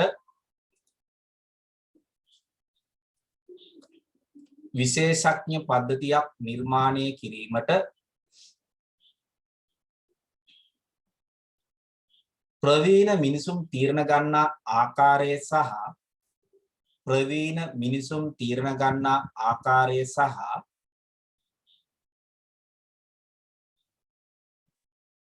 ඒවා පරිගණකයට තේරුම් ගත හැකි වන ලෙස ඒවා පරිගණකයට තේරුම් ගත හැකි වන ලෙස පරිවර්තනය කරන්නේ කෙසේදයි තේරුම් ගත හැකි වන ලෙස පරිවර්තනය කරන්නේ කෙසේදයි හදාරන ලද දැනුම් ඉංජිනේරුවෙක් අවශ්‍ය වේ. ඒ කියන්නේ මෙන්න මේ ඉන්ෆරන්ස් එන්ජින් එකක් තියෙනවා. මෙයාට පුළුවන් මේ knowledge base එක අරගෙන මේ තොරතුරු මෙයාට දෙන්න පුළුවන්. මේ රූපේ අඳ ගන්න පුතේ පස්සේ වීඩියෝ එක බලලා හරි දැන් මේක අඳින්න ගොඩක් වෙලා යනවල නේ ටියුබ් නැතිව පස්සේ වීඩියෝ එක බලලා අඳගමු පුතේ. මේක හිස්තන් පුරවන්නාව විභාග කීපකදී පුතේ. මේක මොකක්ද knowledge base මේ වයසක මිනිස්සයා ඇඳලා දෙනවා. ඔයාලට මේවා තමයි පුරවන්නේ. ඉන්ෆරන්ස් එන්ජින් එක මේක එක්ස්පර්ට් සිස්ටම් එක මේ පුතේ කඩ ඒරිය වලින් පෙන්නලා තියෙන පද්ධතිය සීමාව මේවා නම් කරගන්න. මේකට කියන පද්ධති සීමාව මේ කඩ ඒරිය වලින් ඊතලයක් දාලා ලියා ගන්න මේ පද්ධති සීමාව සිස්ටම් බවුන්ඩරි මේ යූසර් ඉන්ටර්ෆේස් එක query කියන පුතා යූසර් ගේ එල්ලීම් ඇඩ්වයිස් කියන එයාට දෙන උපදෙස් එයා ඒ සඳහා මෙයාගේ එක්ස්පර්ට් knowledge එක පාවිච්චි කරලා තියෙනවා. එහෙනම් මේ යූස් නැති දරුවෝ ඉන්නවා මේක පස්සේ ඇඳ ගන්න වීඩියෝ එක බලලා නැත්නම් ටක් කරලා ස්ක්‍රීන්ෂොට් එක ගහගන්න මේක. ලේසියෙන් මේක ස්ක්‍රීන්ෂොට් එක ගහගන්න. මේකේ ටක් ගාලා ස්ක්‍රීන්ෂොට් එක දායි වීඩියෝ බලන්න ඕනේ. මේකේ දැන් ඉක්මනට ස්ක්‍රීන් දනවනේ ස්ක්‍රීන්ෂොට් ගන්න. ෆෝන් එකෙන් නම් පුළුවන් ඇප් එක දාගෙන නැති නැත්නම් පුළුවන් මේකත් පුළුවන් නේ පවර් බටන් නැත් එක්ක. කීබෝඩ් එකේ නම් තියෙනවා ස්ක්‍රීන්ෂොට් ගහන්න තියෙනවා print screen කියලා එකක් පුතේ. අනිවාර්යෙන් ඉංග්‍රීසි වලින් පුරවන්න මේක සිංහල වචන නෑ පුතේ. සිංහලෙත් තියෙනවා. මේකට කියනවා සිංහල ලියාගන්න පුතේ. knowledge base කියන්නේ දැනුම් පාදකය. මේකට කියන්නේ පරිශීලක අතුරු ඉංග්‍රීසි වල ලියන්න පුළුවන් කිසි ප්‍රශ්නයක් නැහැ ඉංග්‍රීසි වල ලියන්න. හොඳ මේක ඉංග්‍රීසි වල ලියන්නේ. දැන් මේකට කියන්නේ පරිශීලක අතුරු මුතු. මේකට පුතා සිංහල වචනයක් නැහැ. ඉන්ෆරන්ස් එන්ජින් එක තමයි මම දැනුවත් නැහැ මේකට වචනයක්. මේක කියන්නේ මේ දැනුම් ඉංජිනේරුවෙක් අවශ්‍ය කරේ ඒක ලියන්න එපා. ඉන්ෆරන්ස් එන්ජින් මේකට කියන්නේ. එක්ස්පර්ට් සිස්ටම් කියන්නේ විශේෂඥ පද්ධතිය. query කියන්නේ විමසුම. විමසුම කියන අදහස. විමසීම. මිනිස්සයා විමසනවා. ඇඩ්වයිස් කියන උපදෙස් ලබා දෙන්න. මේක සිස්ටම් බවුන්ඩරි පද්ධති සීමා. තේරුණාද ඒක? එහෙනම් උදාහරණයක් ලියාගන්න මෙහෙම. උදාහරණයක් ලියාගන්න. යටින් ලියන්න පුතේ උදාහරණයක්. ලැප් එකේ තියලා තියෙනවා පුතේ print screen කියලා කීබෝඩ් එකේ කී එකක් තියෙනවා. ඒ print screen එක ඔබලා ඊළඟට අපි Word වගේ document එකක් open කරලා paste කරන්න. control V control එකත් V අකුර. එතකොට paste වෙනවා. ඒවයි print screen කරන්නේ. දානවා Telegram නේ පුතේ මම දාන්නේ YouTube දාන්නේ පුතේ. YouTube දාන වීඩියෝ. ඔයාලට අර data package තියෙන එකකින් ගන්න පුළුවන් ඈ ලේසි. වීඩියෝ දාන හැමදාම දැම්මම. keyboard එකෙන්ම පුළුවන්ද? මම දන්නේ නැහැ වැඩි. හරි නේද පුතේ? එහෙනම් උදාහරණයක් ලියාගමු. උදාහරණයක් ලියාගන්න.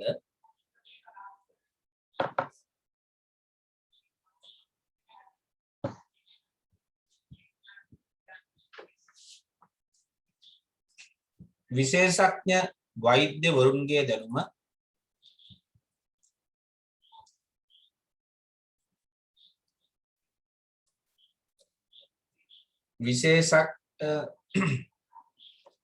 විශේෂඥ වෛද්‍යවරුන්ගේ දැනුම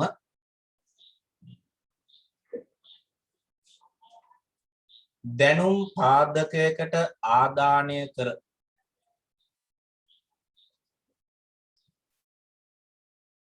විශේෂඥ වෛද්‍යවරුන්ගේ දැනුම පාදකයකට ආදානය කර දැනුම් පාදකයකට ආදානය කර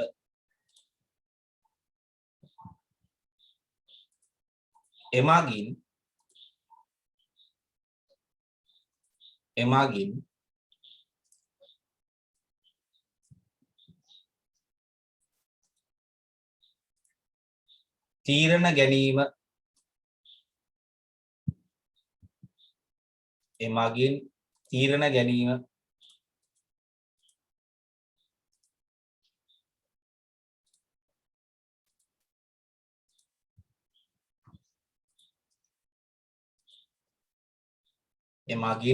තීරණ ගැනීම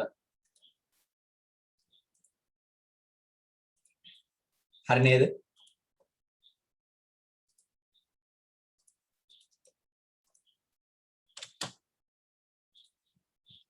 හරි එහෙනම් බලමු ලිවනේ පුතේ. එහෙනම් ඔය රෝග විනිශ්චය කිරීමේ පද්ධතිය උදාහරණයක් දැන් රෝග විනිශ්චය කිරීමේ පද්ධතියක් කොහොමද දාලා තියෙන්නේ? වෛද්‍යවරුගේ දැනුම දාලානේ. එහෙනම් පේපර් එක ඇහුවොත් එහෙම රෝග විනිශ්චය කිරීමේ පද්ධතියක් මොකද්ද පුතේ? ඒක එක්ස්පර්ට් සිස්ටම් එකක් නේ. රෝග විනිශ්චය කිරීමේ පද්ධතියක් එක්ස්පර්ට් සිස්ටම් උනා. තව එකක් ලියන්න. මෙහෙම ලියන්න. ලියා ගන්න. එවැනි ඒකට ලියකෝ. එවැනි රෝග විනිශ්චය කිරීමේ පද්ධතියක් එවැනි රෝග විනිශ්චය කිරීමේ පද්ධතියක් රෝග විනිශ්චය කිරීමේ පද්ධතියක් විශේෂඥ පද්ධතියක් ලෙස හඳුන්වයි. විශේෂඥ පද්ධතියක් ලෙස හඳුන්වයි. එහෙනම් රෝග විනිශ්චය කිරීමේ පද්ධතියක් මොකද්ද? එක්ස්පර්ට් සිස්ටම් එකක් නේ. එවැනි රෝග විනිශ්චය කිරීමේ පද්ධතියක් විශේෂඥ පද්ධතියක් ලෙස හඳුන්වයි. තේරුණාද පුතේ? එහෙනම් මට කියන්න බලන්න මේක.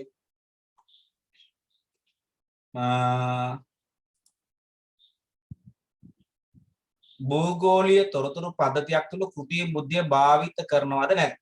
කැට්ටෙන් දාන්න බලන්න. හවුද නැද්ද? නෑ. very good.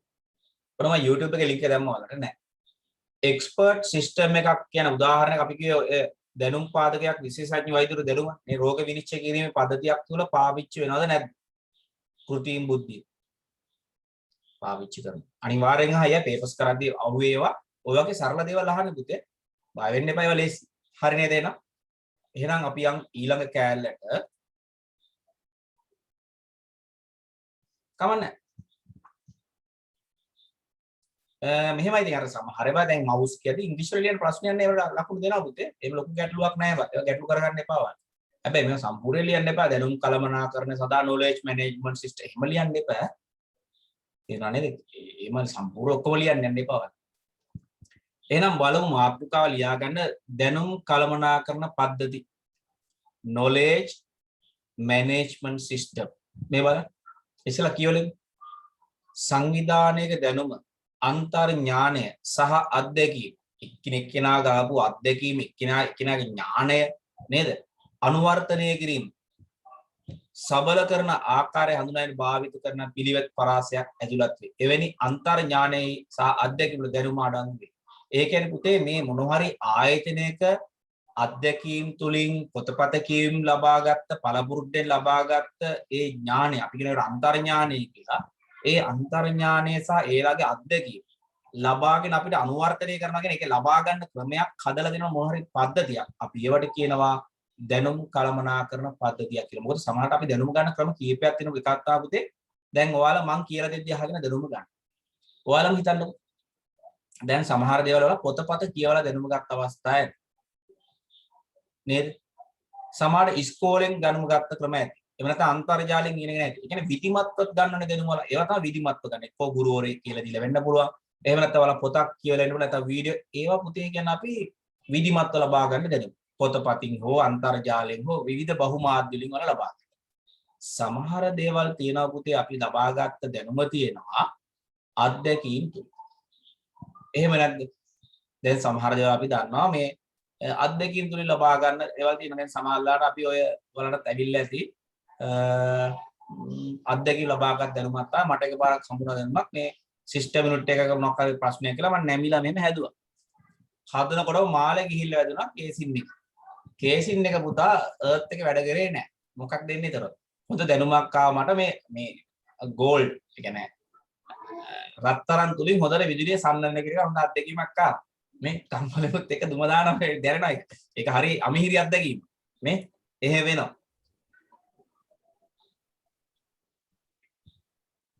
අකුණු ගහනවා වීඩියෝ දානවා. හරි එතකොට මේ එහෙම අත්දැකීම් තියෙනවානේ. ඒතර අත්දැකීම් තුලින් අපි ලබාගත් දැනුම ඇති කරන්ට් එක සමානලානේ. ඔයාලට දැවිලා දන්නේ අර 2 pin දැන් 2 pin එක earth එකට දාලා ඔහොම ගහද්දි වෙලාවට ෂෝට් එක කරන්ට් එක දිලා එහෙම නැද්ද? ඒ වගේම අපි අත්දැකීම් ගන්න. එලා එකිනෙක කෙනාගේ මේ දැනුම අන්තර්ඥානය වගේ දේවල් ඒවා ලබා ගන්න අනුවර්තනය කිරීමේ සබල කරන කියන අපි ප්‍රබල කරන තියෙන අදහස ඒ ආකාරය හඳුනාගෙන පාවිච්චි කරන අපි පරාසයක් ඇතුළත් වෙන ඒවට අපි කියනවා දැනුම් කළමනාකරණ පද්ධතිය. සරලවම කිව්වොත් ආයතනයක දැනුම අන්තර්ඥානය පළපුරුද්ද අත්දැකීම් වගේ දේවල් අපිට මොන හරි ඩේටාබේස් එකකට දාලා ඒක අනිත් අයට පාවිච්චි කරන්න පුළුවන් විදිහට සිස්ටම් එකක් හදලා නම් අපි ඒවට කියනවා දැනුම් කළමනාකරණ පද්ධතිය. එන අත්දැකීම් වලින් දේවල් එකතු කරගන්න ඕනි කියලා. ඒ අමිහිරි අත්දැකීම් වල දේවල් ඉගෙන ගන්න තියෙනවා. හරිද? මොනවා තරුණ කියවන්නේ තනිය. අමිහිරි අත්දැකීම් ඉගෙන ගන්න ඕන තමයි නේ. හරි එහෙනම් අපි බලමු මේක ලියා ගන්න පුතේ. අමිහිරි මිහිරි දෙකම තියෙනවනේ අපිට අත්දැකීම් කියනවානේ. මුද්‍රාංග දෙකම තියෙනවානේ. තරුණ ඔය කියන මොකක් කාටද කියන්නේ?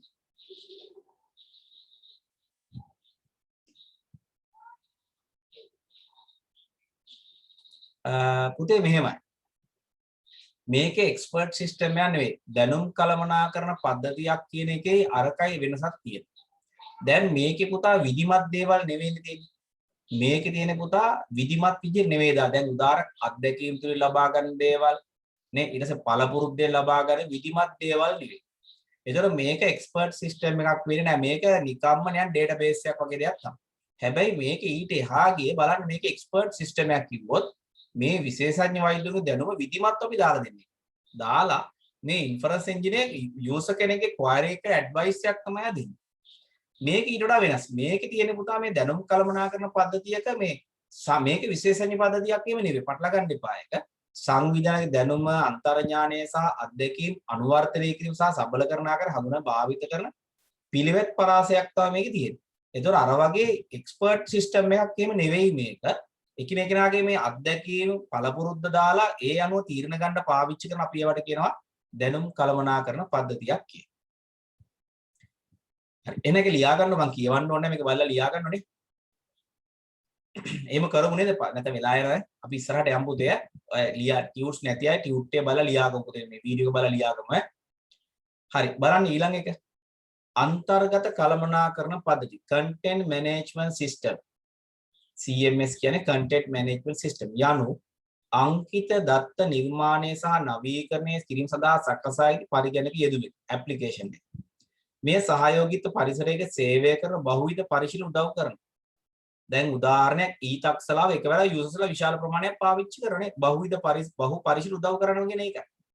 යට ගියව සංස්කරණය සහ අනුවාද පාලනය සුවිචනය සොයා නැවත ලබන ආදී මේ කියන ලොකෝට හිතන්න එපා. ඒ කියන්නේ යට ගියාගෙන පරණ දේවල්.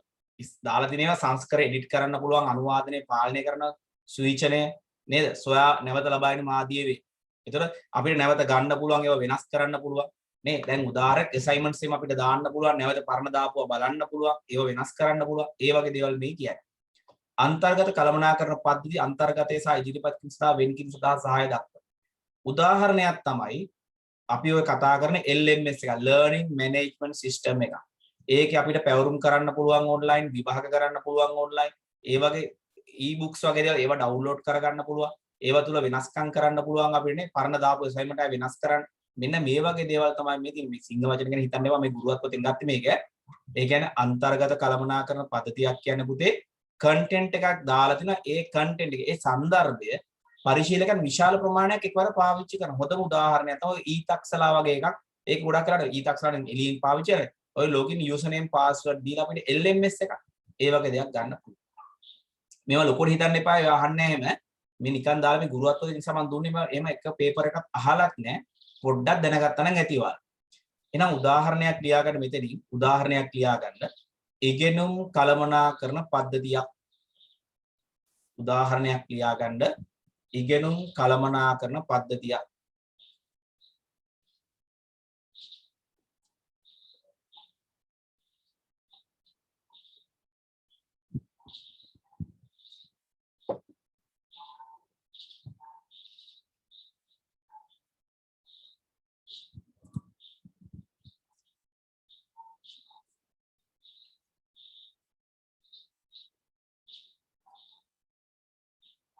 හරි නේද පුතේ? උදාහරණයක් ලියා ගන්න ඉගෙනුම් කළමනාකරණ පද්ධතියක්.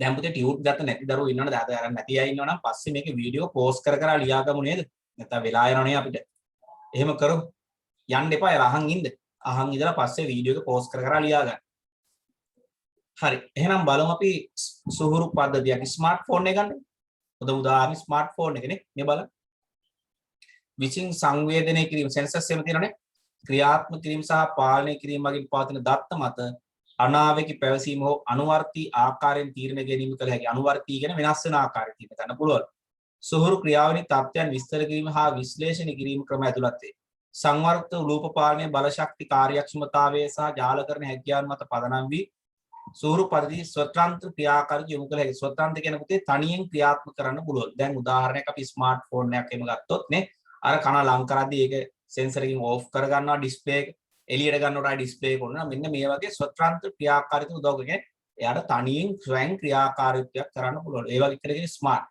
දැන් ඔයාලා දන්නවද අර තියෙනවා පද්ධතියක් පුතේ Google Home කියන එක අහලා තියෙනවද ඔයාලා Google Home කියන එක අහලා තියෙන කාට උත්සාහ බලන්න Google Home අහලා නැද්ද අහලා තියෙනනේ ඒකේ මම බැලුවා වීඩියෝ එකක් පුතේ ඒක ස්මාර්ට් සිස්ටම් එකක් ඒ මේ මිනිස්සු එනවා එයාගාව ස්මාර්ට් වොච් එකක් එහෙම තියෙනවා. ඒතර Google Home කියලා ඩිවයිස් එකක් තියෙන ඒ ඩිවයිස් එක මෙයා ගෙදරට එනවා අඳුන ගන්න.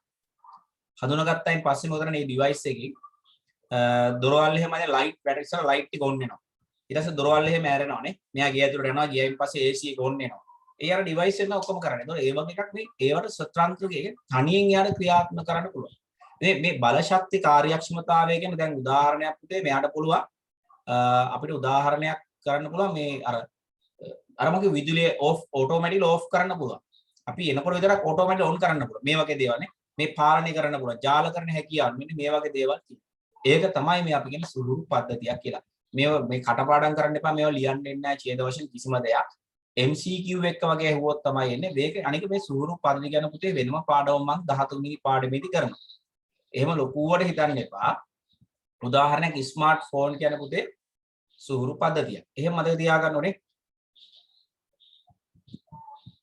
ජෙක්සි. මොකද දසුන් නේ කියන්නේ? මම දන්නේ ඒක අහලා නැහැ.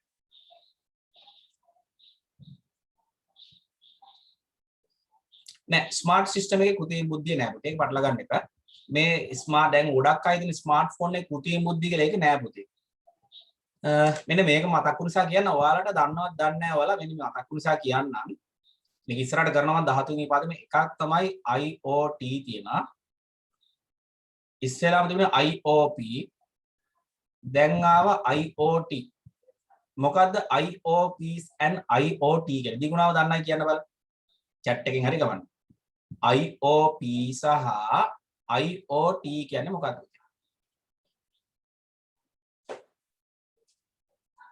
මොකක්ද ඒ chat එකෙන් දන්නවද?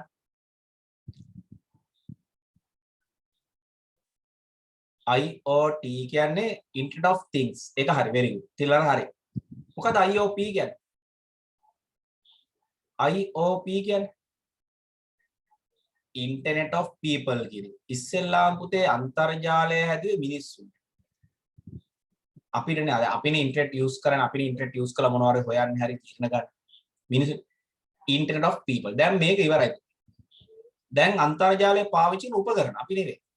Internet of Things. අර මංගේ Google Home කියන එක නහම එකක්. Smart Home එකක්. Google Home. එයා මේක කොමියුනිකේට් කරන්න පරිගණක ජාල පාවිච්චි කරලා බොහෝ වෙලා. ජාල නැතුවත් පුළුවන්. ජාල පාවිච්චි කරලා පුළුවන්. ඔයාලා මතකද රංගන හේර අර කොහෙර ගිහිල්ලා යා ගෙදර ලයිට් දාලා නම් යාට මෙතන ඉඳලා ඕෆ් කරන්න පුළුවන් ගෙදර ලයිට් ඔක්කොම. විතර තමයි බල ශක්ති කාර්යක්ෂමතාවය සිදු වෙන්නේ. එහෙනම් මේ වගේ දේවල් කරන්න පුළුවන් නේ. මෙන්න මේවා තමයි අපි සුහුරු පද. හැබැයි මේකේ කෘත්‍රිම බුද්ධියක් නෑ පුතේ. සංවේදක කීපයක් පාවිච්චි කරලා එයා බලන් එයාට පුළුවන් මේ පාලනයක් කරන්න. මේක කෘත්‍රිම බුද්ධිය නෙවෙයි. කෘත්‍රිම බුද්ධිය පාවිච්චි කරන අපි e-commerce වල දන්න කෙනෙක් කියන්න බලන්න e-commerce වල කොහොමද අපි කෘත්‍රිම බුද්ධිය පාවිච්චි කරන්නේ? ඔයාලත් එයාලට අහු වෙලා තියෙනවා මේ වෙද්දි. අනිවාර්යෙන් ඔයාලා මම දන්නවා අහු වෙලා තියෙන කෘත්‍රිම බුද්ධිය සඳහා. මොනවද e-commerce වල කෘත්‍රිම බුද්ධිය පාවිච්චි කරන? එයාලට කියන අපි ඒජන්ට් ලාගේ. මොන මතක් කරන්නම් ඒජන්ට් software තියෙන. මුදුකාංක ඒජන්ට්වරු. පිරමිඩ් නෙවෙයි. අපි හිතමු මේ ඒජන්ට් software ඉන්නවා මල්ටි ඒජන්ට් කියලා තියෙනවා මේ වගේ ඒජන්ට් කීපයක් එකතු කරගෙන මල්ටි ඒජන්ට් කියලා. එයාට පුළුවන් පුතේ යූසර් කෙනෙක්ගේ හැසිරීම එයාගේ කැරක්ටර්ස් කියන්නේ එයා හැසිරෙන විදිය එයා කැමැති මොනවද අකමැති මොනවද කියලා මෙයාලට මේ software මොකද මෙයාගේ database එකට gather කර එකතු කරගන්න. අපි හිතමු A කියන කෙනා අද ඉන්ටර්නෙට් කියලා එයා නිතර ඉන්ටර්නෙට් ලොග් වුණායින් පස්සේ ගන්න අපි හිතමු Hornet bike එක ගැන කියලා. මෙයා Hornetම තමයි සර්ච් කරන්නේ. එතකොට මෙයා ඊට පස්සේ ඉන්ටර්නෙට් ඊළඟ දවසක් දෙයක් මෙයා සර්ච් කරායින් පස්සේ මෙයාට පුළුවන් ඒජන්ට්ලා මේ යූසර් වැඩිපුරම කැමති Hornet ඔය. Hornet තමයි මෙයා බලන්නේ. ඊට පස්සේ මෙයා ඉන්ටර්නෙට් ලොග් වෙද්දී මෙයාට Hornet වල ඇඩ් තමයි යන්නේ. වෙලා රතු පාට Hornet එකයි නිල් පාට Hornet එකයි නේ. එහෙම ඇවිල්ලා ඇති. ඔයාලා YouTube එකේ නිතර බලන වීඩියෝස් තමයි ඔයාලගේ පෙන්නන්නේ හැම වෙලේම. ඇවිල්ලා නැද්ද එහෙම? ඔයාලා FB එකේ නිතර මොනවද සර්ච් කරන ඒවා තමයි පෙන්නන්නේ ඔයාලා. නේ? නිතර ජෝක්ස් වීඩියෝ බලනවා නම් නේ ලකයි මිකයි හරි ඒ වගේ බලන්නේ. ඒ බලන ඒවා ඔයාලට නිතර පෙන්නනවා. ඒ නරක දේවල් බලනවා නිතර එන්නේ නරක දේවල් ඇඩ්ස් තමයි. නේ? අන්න ඒව කරන්නේ පුතේ හිතලා නෙවෙයි කරන්නේ. අන්න අර කෘත්‍රිම බුද්ධිය තියෙන software වලින් agent software කියලා අපි ඒකට කියනවා. බහුලව පුතේ දැන් කෘත්‍රිම බුද්ධිය භාවිත කරන්නේ මේ කොමර්ස් වලදී e-commerce වලදී පාවිච්චි කරනවා. යාළුවට පුළුවන් මිනිසුන්ගේ චර්යාවන් හඳුනා ගන්න පුළුවන්. මිනිස්සු කැමති මොනවද අකමැති මොනවද කියලා හොයාගන්න යාළුවට පුළුවන්. හරි නේද පුතේ ඒක? එහෙනම් මේකත් පස්සේ ලියා ගන්න. මේක කෘත්‍රිම බුද්ධිය පාවිච්චි කරන්නේ නැහැ පුතේ. ස්මාර්ට් සිස්ටම් වල කෘත්‍රිම බුද්ධිය භාවිත කරන්නේ නැහැ. ඔන්න ඒක ලියා ගමු. ලියා ගන්න. සුහුරු පද්ධති තුල කෘත්‍රිම බුද්ධිය භාවිත නොකරයි. දැන් පුතේ ටියුට්ස් ගන්න නැතේ යන්න එපා. අහන් හරි ඉන්න. ඒතකොට අහන් ඉඳලා ඊළඟ ටියුට් ගත්තාම හරි ලියා ගන්න. එහෙම නැත්නම් ස්ක්‍රීන්ෂොට් එකක් හරි ගහලා ඒක ලියා ගන්න පුළුවන් නවලට නේ. දැන් ක්‍රමද නැත්තේ මේවා ලියා ගන්න. හරි. උදාහරණ ලියා ගන්න එහෙනම් මොකද මම පුතේ මේවා print කරලා දුන්නේ වෙලාව විචිත කරන්න. ඒතකොට අපේ අරමුණ අපත යනවා නේ. දැන් මම ඔයාලට මේක වාක්‍ය කියවන්න කිව්වොත් පුතේ අපරාපේ වෙලාව. ඒ කියන්නේ ඒතකොට ටියුට් ගත්ත ළමයිට ඊට වඩා අපව. නේද? දැන් ඒතකොට මගේ පොළවලත් අපරයි. පොළ print කරලා දුන්නේ මට ඔයාලට වෙලාව විදිහට මට ඉක්මනට තියරි ඉවර කරන්න ඕන. දැන් තියරි මම ඉක්මනට ඉවර කරමු. අපි රිවිෂන් විතරයි චුට්ටක් පහුවෙලාදී මොකද හේතුව මම Python එක ටිකක් ගැඹුරින් කරන නිසා මම නිකන් අත උස්සන්න බලන්න දැන් Python ඉස්සරට වඩා පුළුවන් කියන එකට උස්සන්න බලන්න. ඉස්සරට වඩා 100%ක් නෙවෙයි. අවුලක් නැහැ නේද? ලොකු ගැටලුවක් නැහැ නේ. සාමාන්‍ය මොනවා හරි ෂේප් නේද?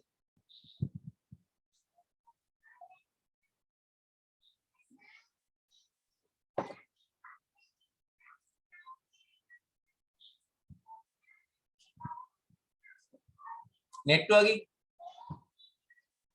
අතොස බලන්න නෙට්වර්කින් පුළුවන් කියන කට්ටිය නෙට්වර්කින් පුළුවන් කියන කට්ටිය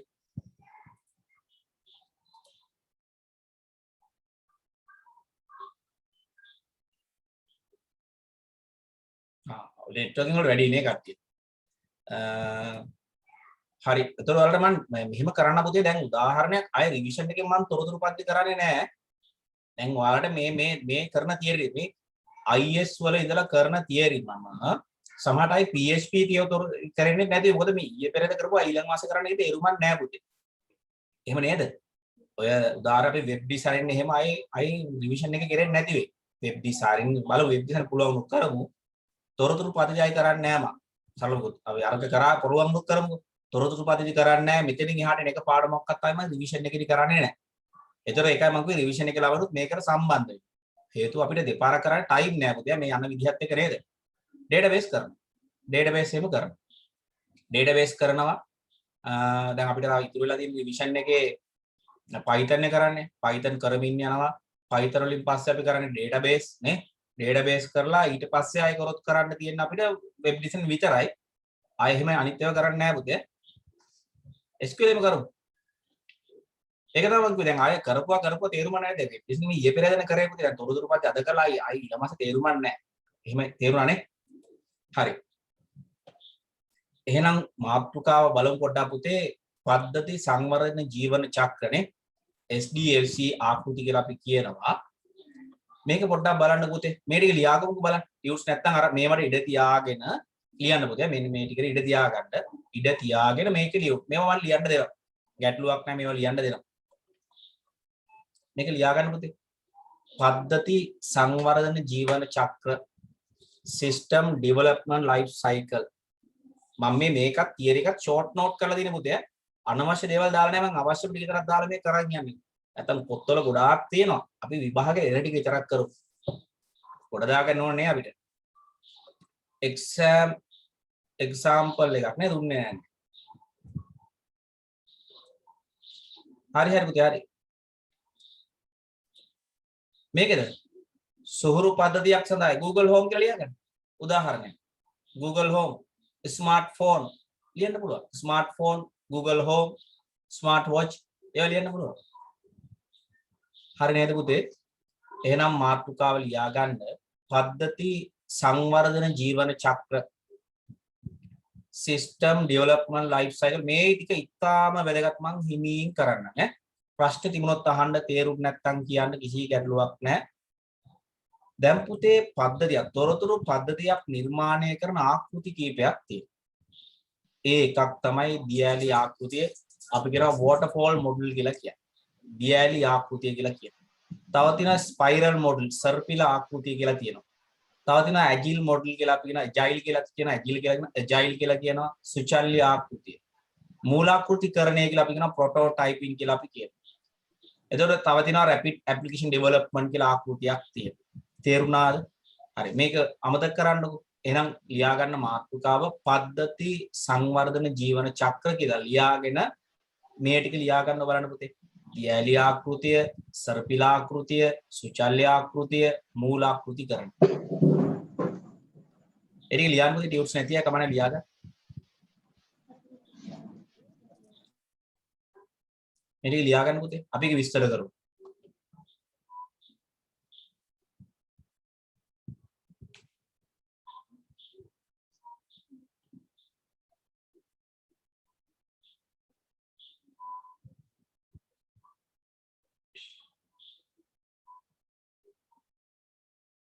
හරි නේද? ඊට පස්සේ මේකත් දැනට මෙහෙන් ලියාගෙන පස්සේ මම මේක කරනවා පුතේ. පද්ධති සංවර්ධන ක්‍රමවේද දෙකක් තියෙන එකක් තමයි ව්‍යුහගත අනික තමයි වස්තු නැඹුරු කියලා. ඒ දෙකත් ලියාගන්න බෑ. ඒ දෙක නම් මෙතන මම දැන් සාකච්ඡා කරන්නේ නැහැ. ඊට පස්සේ සාකච්ඡා කරන්න. ඒ දෙක නොලියුවත් ප්‍රශ්නයක් නෑ පුතේ. මේ දෙක ලියන්න ඕනෙත් නෑ. හරි. ටියුට් එකේදී නයි කපන්න එපා. පස්සේ අපි බලමු. හරි ඒක එහෙම තියන්නකො. මේ ටික ලියා දියැලි ආකෘතිය, සර්පිල ආකෘතිය, සුචල්්‍ය ආකෘතිය, මූලාකෘතිකරණය.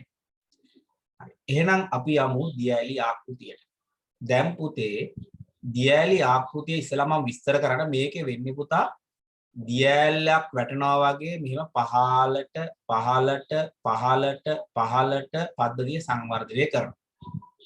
හැබැයි දියැලක් මෙහෙම පහළට යනකොට ආය උඩට යන්න පුළුවන් ද පුතේ අපිට බෑ නේද? ආය උඩට යන්න බෑ.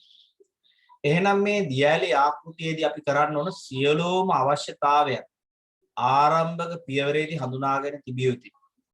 මේ requirement analysis සිංහලෙන් කියනවා අවශ්‍යතා විශ්ලේෂණය. නැත්නම් අවශ්‍යතා හඳුනා ගැනීම සියලුම අවශ්‍යතාවන් ඔක්කොම හඳුනා ගන්න ඕන. ඊට පස්සේ පද්ධතිය සැලසුම් කරනවා. ඩිසයින් කියන්නේ ඒකනේ. සැලසුම. ඉම්ප්ලිමන්ටේෂන් කියන පුතා මේකේ තමයි කේතන එහෙම කරන්නේ. කෝඩ් එක එහෙම ලියනවා. ලියලා ඒක පරීක්ෂා කරනවා. ඩිප්ලොයිමන්ට් කියන පුතා ඒක පාවිච්චි කරනවා. මේන්ටෙනන්ස් කියන්නේ ඒක නඩත්තු කරනවා. හරිද? එතකොට සියලුම අවශ්‍යතාවන් අපි පළවෙනි පියවරේදී හඳුනා ගන්න ඕනේ. ඒ හඳුනාගත්තේ නැත්නම් වෙන්නේ පද්ධතිය සංවර්ධනය කරන අතරතුරදී පද්ධතිය වෙනස්කම් කරන්න අපිට බැහැ. තේරුණාද ඒක? ප්‍රශ්න නම් අහන්න. එහෙනම් මේ දියැලි ආකෘතියේ දුර්වලතාවයක් තමයි පද්ධතිය සංවර්ධනය කරන අතරතුරදී පද්ධතිය තුල වෙනස්කම් කරන්න අපිට බැහැ.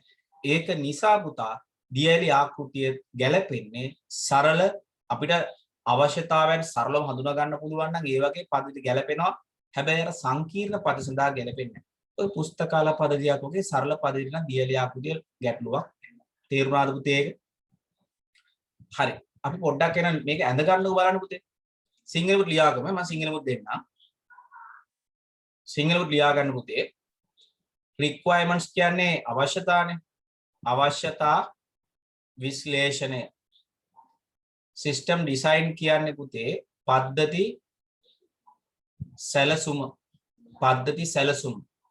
ඉම්ප්ලිමන්ටේෂන් කියන පුතා මෙතන මේ ඉම්ප්ලිමන්ටේෂන් කියන්නේ මෙතන භාවිතය කියන එක නෙවෙයි කේතනය වගේ දේවල් කරන්නේ. කෝඩින් එහෙම මේ වෙලාවේ කරන්නේ. ඉම්ප්ලිමන්ටේෂන් කියන්නේ මෙතන මේ භාවිතය නෙවෙයි කේතනය. ඒ වගේ දේවල් තමයි මේ වෙලාවේ කරන්නේ. නැත්තම් අපි කිව්වොත් ඉම්ප්ලිමන්ට් කරනවා කියන භාවිත කරන අදහස. එතනින් අදහස් කරන්නේ මේ පද්ධතිය සැලසුම් කරලා ඒක භාවිත කරනවා කියන අදහස. ඒ කියන්නේ කේතනය වගේ දේවල් ඈ. ටෙස්ටිං කියන්නේ පරීක්ෂාව කරනවා. ඩිප්ලොයිමන්ට් කියන්නේ භාවිත කරනවා මේක. යොදා ගන්නවා යොදවනවා කියන අදහස. භාවිතේ නැත්නම් යොදා ගන්නවා. යොදා ගැනීම ඒ වගේ දේවල්. මේන්ටනන්ස් කියන්නේ නඩත්තු. තේරුණාද? නයිත් සිංහලෙන් කියන requirement analysis කියන්නේ අවශ්‍යතා විශ්ලේෂණය. ඒ කියන්නේ පද්ධතියේ තියෙන්න ඕන ඉන්පුට්ස් මොනවද, අවුට්පුට්ස් මොනවද සියලුම අවශ්‍යතාවයන් අපි හඳුනා ගන්න. සිස්ටම් ඩිසයින් කියන්නේ පද්ධති සැලසුම්. පද්ධති අපි සැලසුම් කරනවා. මෘදුකාංග සැලසුම, දෘඩාංග සැලසුම් කරනවා. ඉම්ප්ලිමන්ටේෂන් කියන පුතා මෙතනින් තමයි අපි මෘදුකාංගයේ සංවර්ධනය කරන්නේ. නැත්තම් කේතනය නැත්තම් මෘදුකාංග සංවර්ධනය කරනවා. ටෙස්ටිං කියන්නේ පද්ධතිය පරීක්ෂා කරනවා. හරි වැරදි පරීක්ෂා ඒක. ඩිප්ලොයිමන්ට්ස් කියන පුතේ මේක යොදා ගැනීම නැත්තම් භාවිත කිරීම. පිහිටවීම. ඒ අදහස. ඊළඟට පද්ධතිය පාවිච්චි කරන්න යනකොට ඒකේ නඩත්තුවක් අපි කරනවා. තේරුණාද පුතේ? මෙන්න මේ පියවර ටික මතක තියාගන්න. මොකද්ද මේ ආකෘතිය? දියැලි ආකෘතිය අපි ඉංග්‍රීසි වලින් කියනවා waterfall model කියලා අපි කියනවා. අද මොකෝ කට්ටියනේ ක්ලාස් එකක් අදින්න කීව දෙනෙක් නම් ක්ලාස් එකක් තියෙනවා කියලා කිව්වා. waterfall model. වේගය වැඩිද නැත්නම් කරනවා? හරිද පුතේ ලිව්වද ඔයාලා මේක?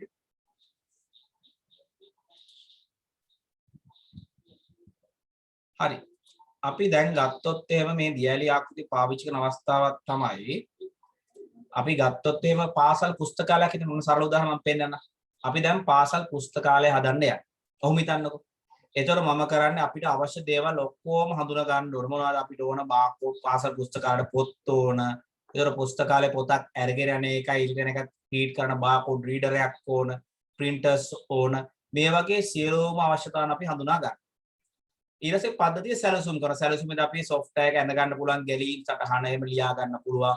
ඒ වගේ දේවල් තමයි system design database එක සැලසුම් කරන්න පුළුවන්. ER සටහනක් ඇඳ ගන්න පුළුවන් ඒක.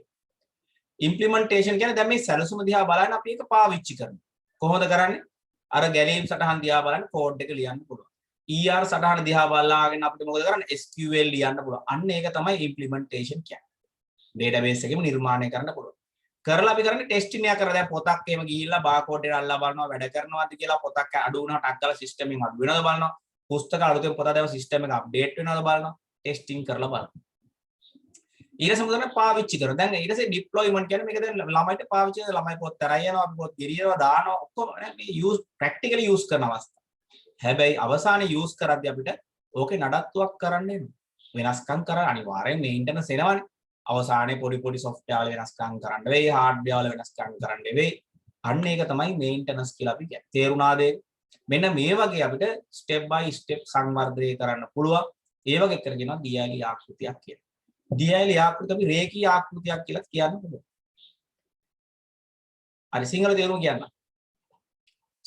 requirement analysis කියන පුතා පද්ධති මේ අවශ්‍යතා විශ්ලේෂණය. මේව හැබැයි පුතේ දැන් මේ පටල ගන්න එපා. මේ දියැලි ආකෘතිය වල ඉන්ටර්නෙට් එකේ සර්ච් කරොත් එහෙම විවිධ නම් වලින් මෙතන තියෙනවා. ඒක ගැටලුවක් කරගන්න එපා. එක එකනා එක ස්ටෙප්ස් දාලා දෙන ලොකු ගැටලුවක් නෑ. මේ හැම එකේම බේසික් එක එකයි. පටල ගන්න එපා. නැත්නම් ඔයාලා ඉන්ටර්නෙට් එකේ සර්ච් කරොත් එක එකව තියෙයි. මේ මගේ මන්දිරේ රූපේ තියයි වෙනස් ඒවාක් තියෙයි. එහෙනම් ලියාගන්න requirement analysis කියන්නේ අවශ්‍යතා විශ්ලේෂණය.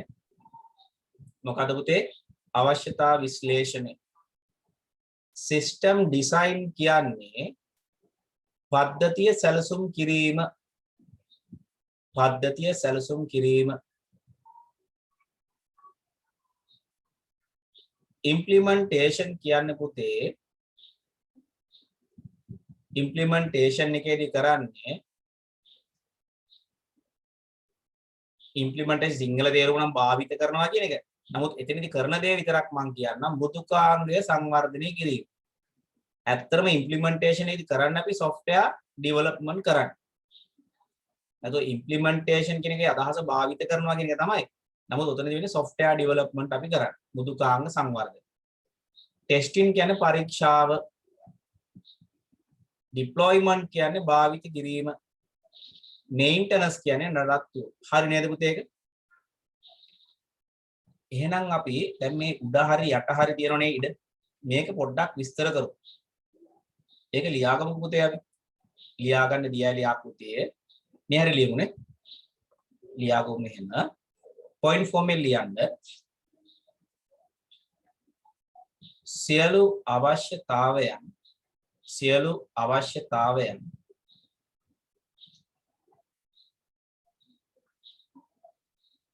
පළමු පියවරේදීම සියලු අවශ්‍යතාවයන් පළමු පියවරේදීම හඳුනාගත යුතුය. සියලු අවශ්‍යතාවයන් පළමු පියවරේදීම හඳුනාගත යුතුය.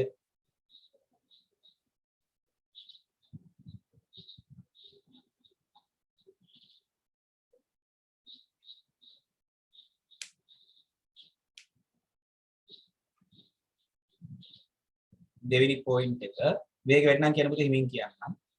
සියලු අවශ්‍යතාවයන් පළමු පියවරේදීම හඳුනාගත යුතුය. දෙවෙනි පොයින්ට් එක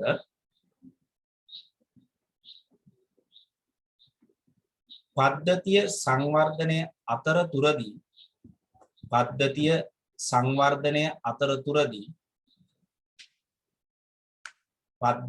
සංවර්ධනය අතරතුරදී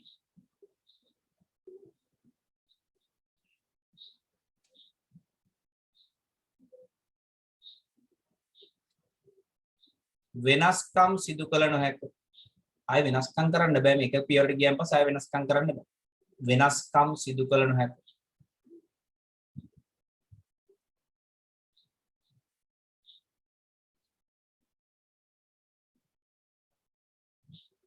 ඊළඟ පොයින්ට් එක එක් පියවරකට ගමන් කිරීමෙන් අනතුරුව එක් පියවරකට ගමන් කිරීමෙන් අනතුරුව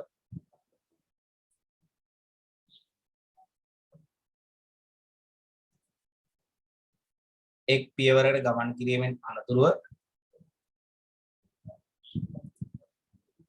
පෙර පියවරට නැවත ගමන් කළ නොහැක. එක් පියවරකට ගමන් කිරීමෙන් අනතුරුව පෙර පියවරට නැවත ගමන් කළ නොහැක. පෙර පියවරට නැවත ගමන් කළ නොහැක.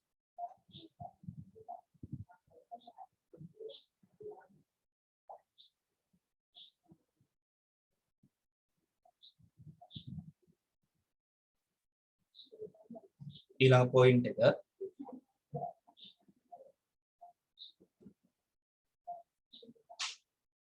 අවසාන ප්‍රතිඵලය ලැබෙනුයේ අවසාන ප්‍රතිඵලය ලැබෙනුයේ අවසාන ප්‍රතිඵලය ලැබෙනුයේ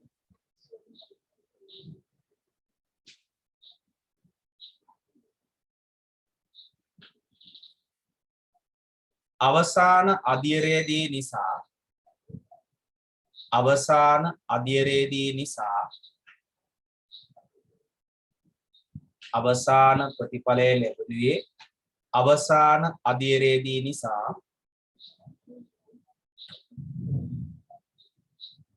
අනපේක්ෂිත ප්‍රතිදාන ලැබිය හැකියි.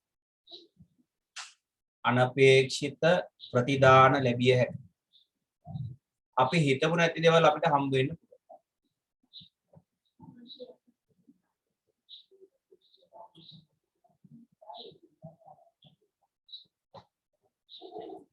ඊළඟ පොයින්ට් එක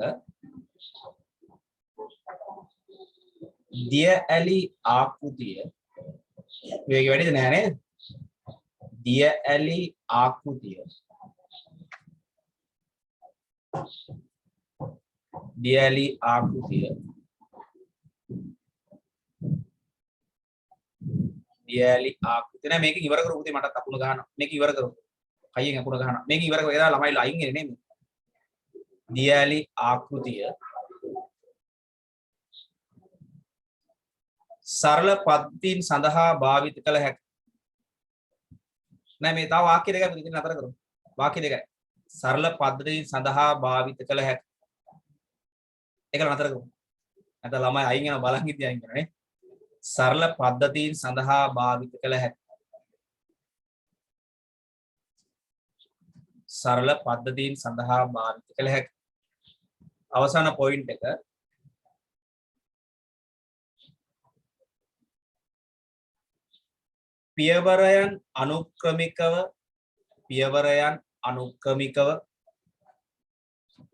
පියවරයන් අනුක්‍රමිකව සිදුවන නිසා පියවරයන් අනුක්‍රමිකව සිදුවන නිසා මෙය පියවරයන් අනුක්‍රමිකව සිදුවන නිසා මෙය රේඛීය ආකෘතියක් ඇලයිරක් දාගන්න ඇලයිර දාගන්න රේඛීය ආකෘතියක් ඇලයිරක් කලාප සංවර්ධන ආකෘතියක් ලෙසද හැඳින්වේ කලාප සංවර්ධන ආකෘතියක් ලෙසද හැඳින්වේ හරි දැන් මම නැවතුවා රාශිය නවත්තන අකුණ ගහන්න නිසා හැබැයි දැන් මම වැඩක් දෙනවා මම WhatsApp එකේ තා පැයක් ඇතුළත ඔයාලට වැඩ ටිකක් දානවා පැය දෙකක් ඇතුළත ඒ ටික කරන්න යන්න වැඩ ටික දෙන්න දැන් නිකන් ඉන්න එපා දැන් ක්ලාස් එක නතර කරනවා මම අයියෙන් මහින අකුණ ගහනවා ඔයාලත් ඒක ප්‍රශ්නේ දිනව නේද හරි එහෙනම් දැන් නවත්තන්න පුතේ හැබැයි දැන් මම පැය දෙකක් ඇතුළත වැඩ දානවා WhatsApp group වලට Telegram එකේ දාන්නනේ ක්ලේසි නේද නවත්තමු හරි පුතේ හරි good night අකුණ ගන්න නවත්තන්න අකුණ ගන්නවා හරි පුතේ එහෙනම් බුදුසරණ පරිස්සමෙන් ඉන්න වැඩේ කරන්න දාන්න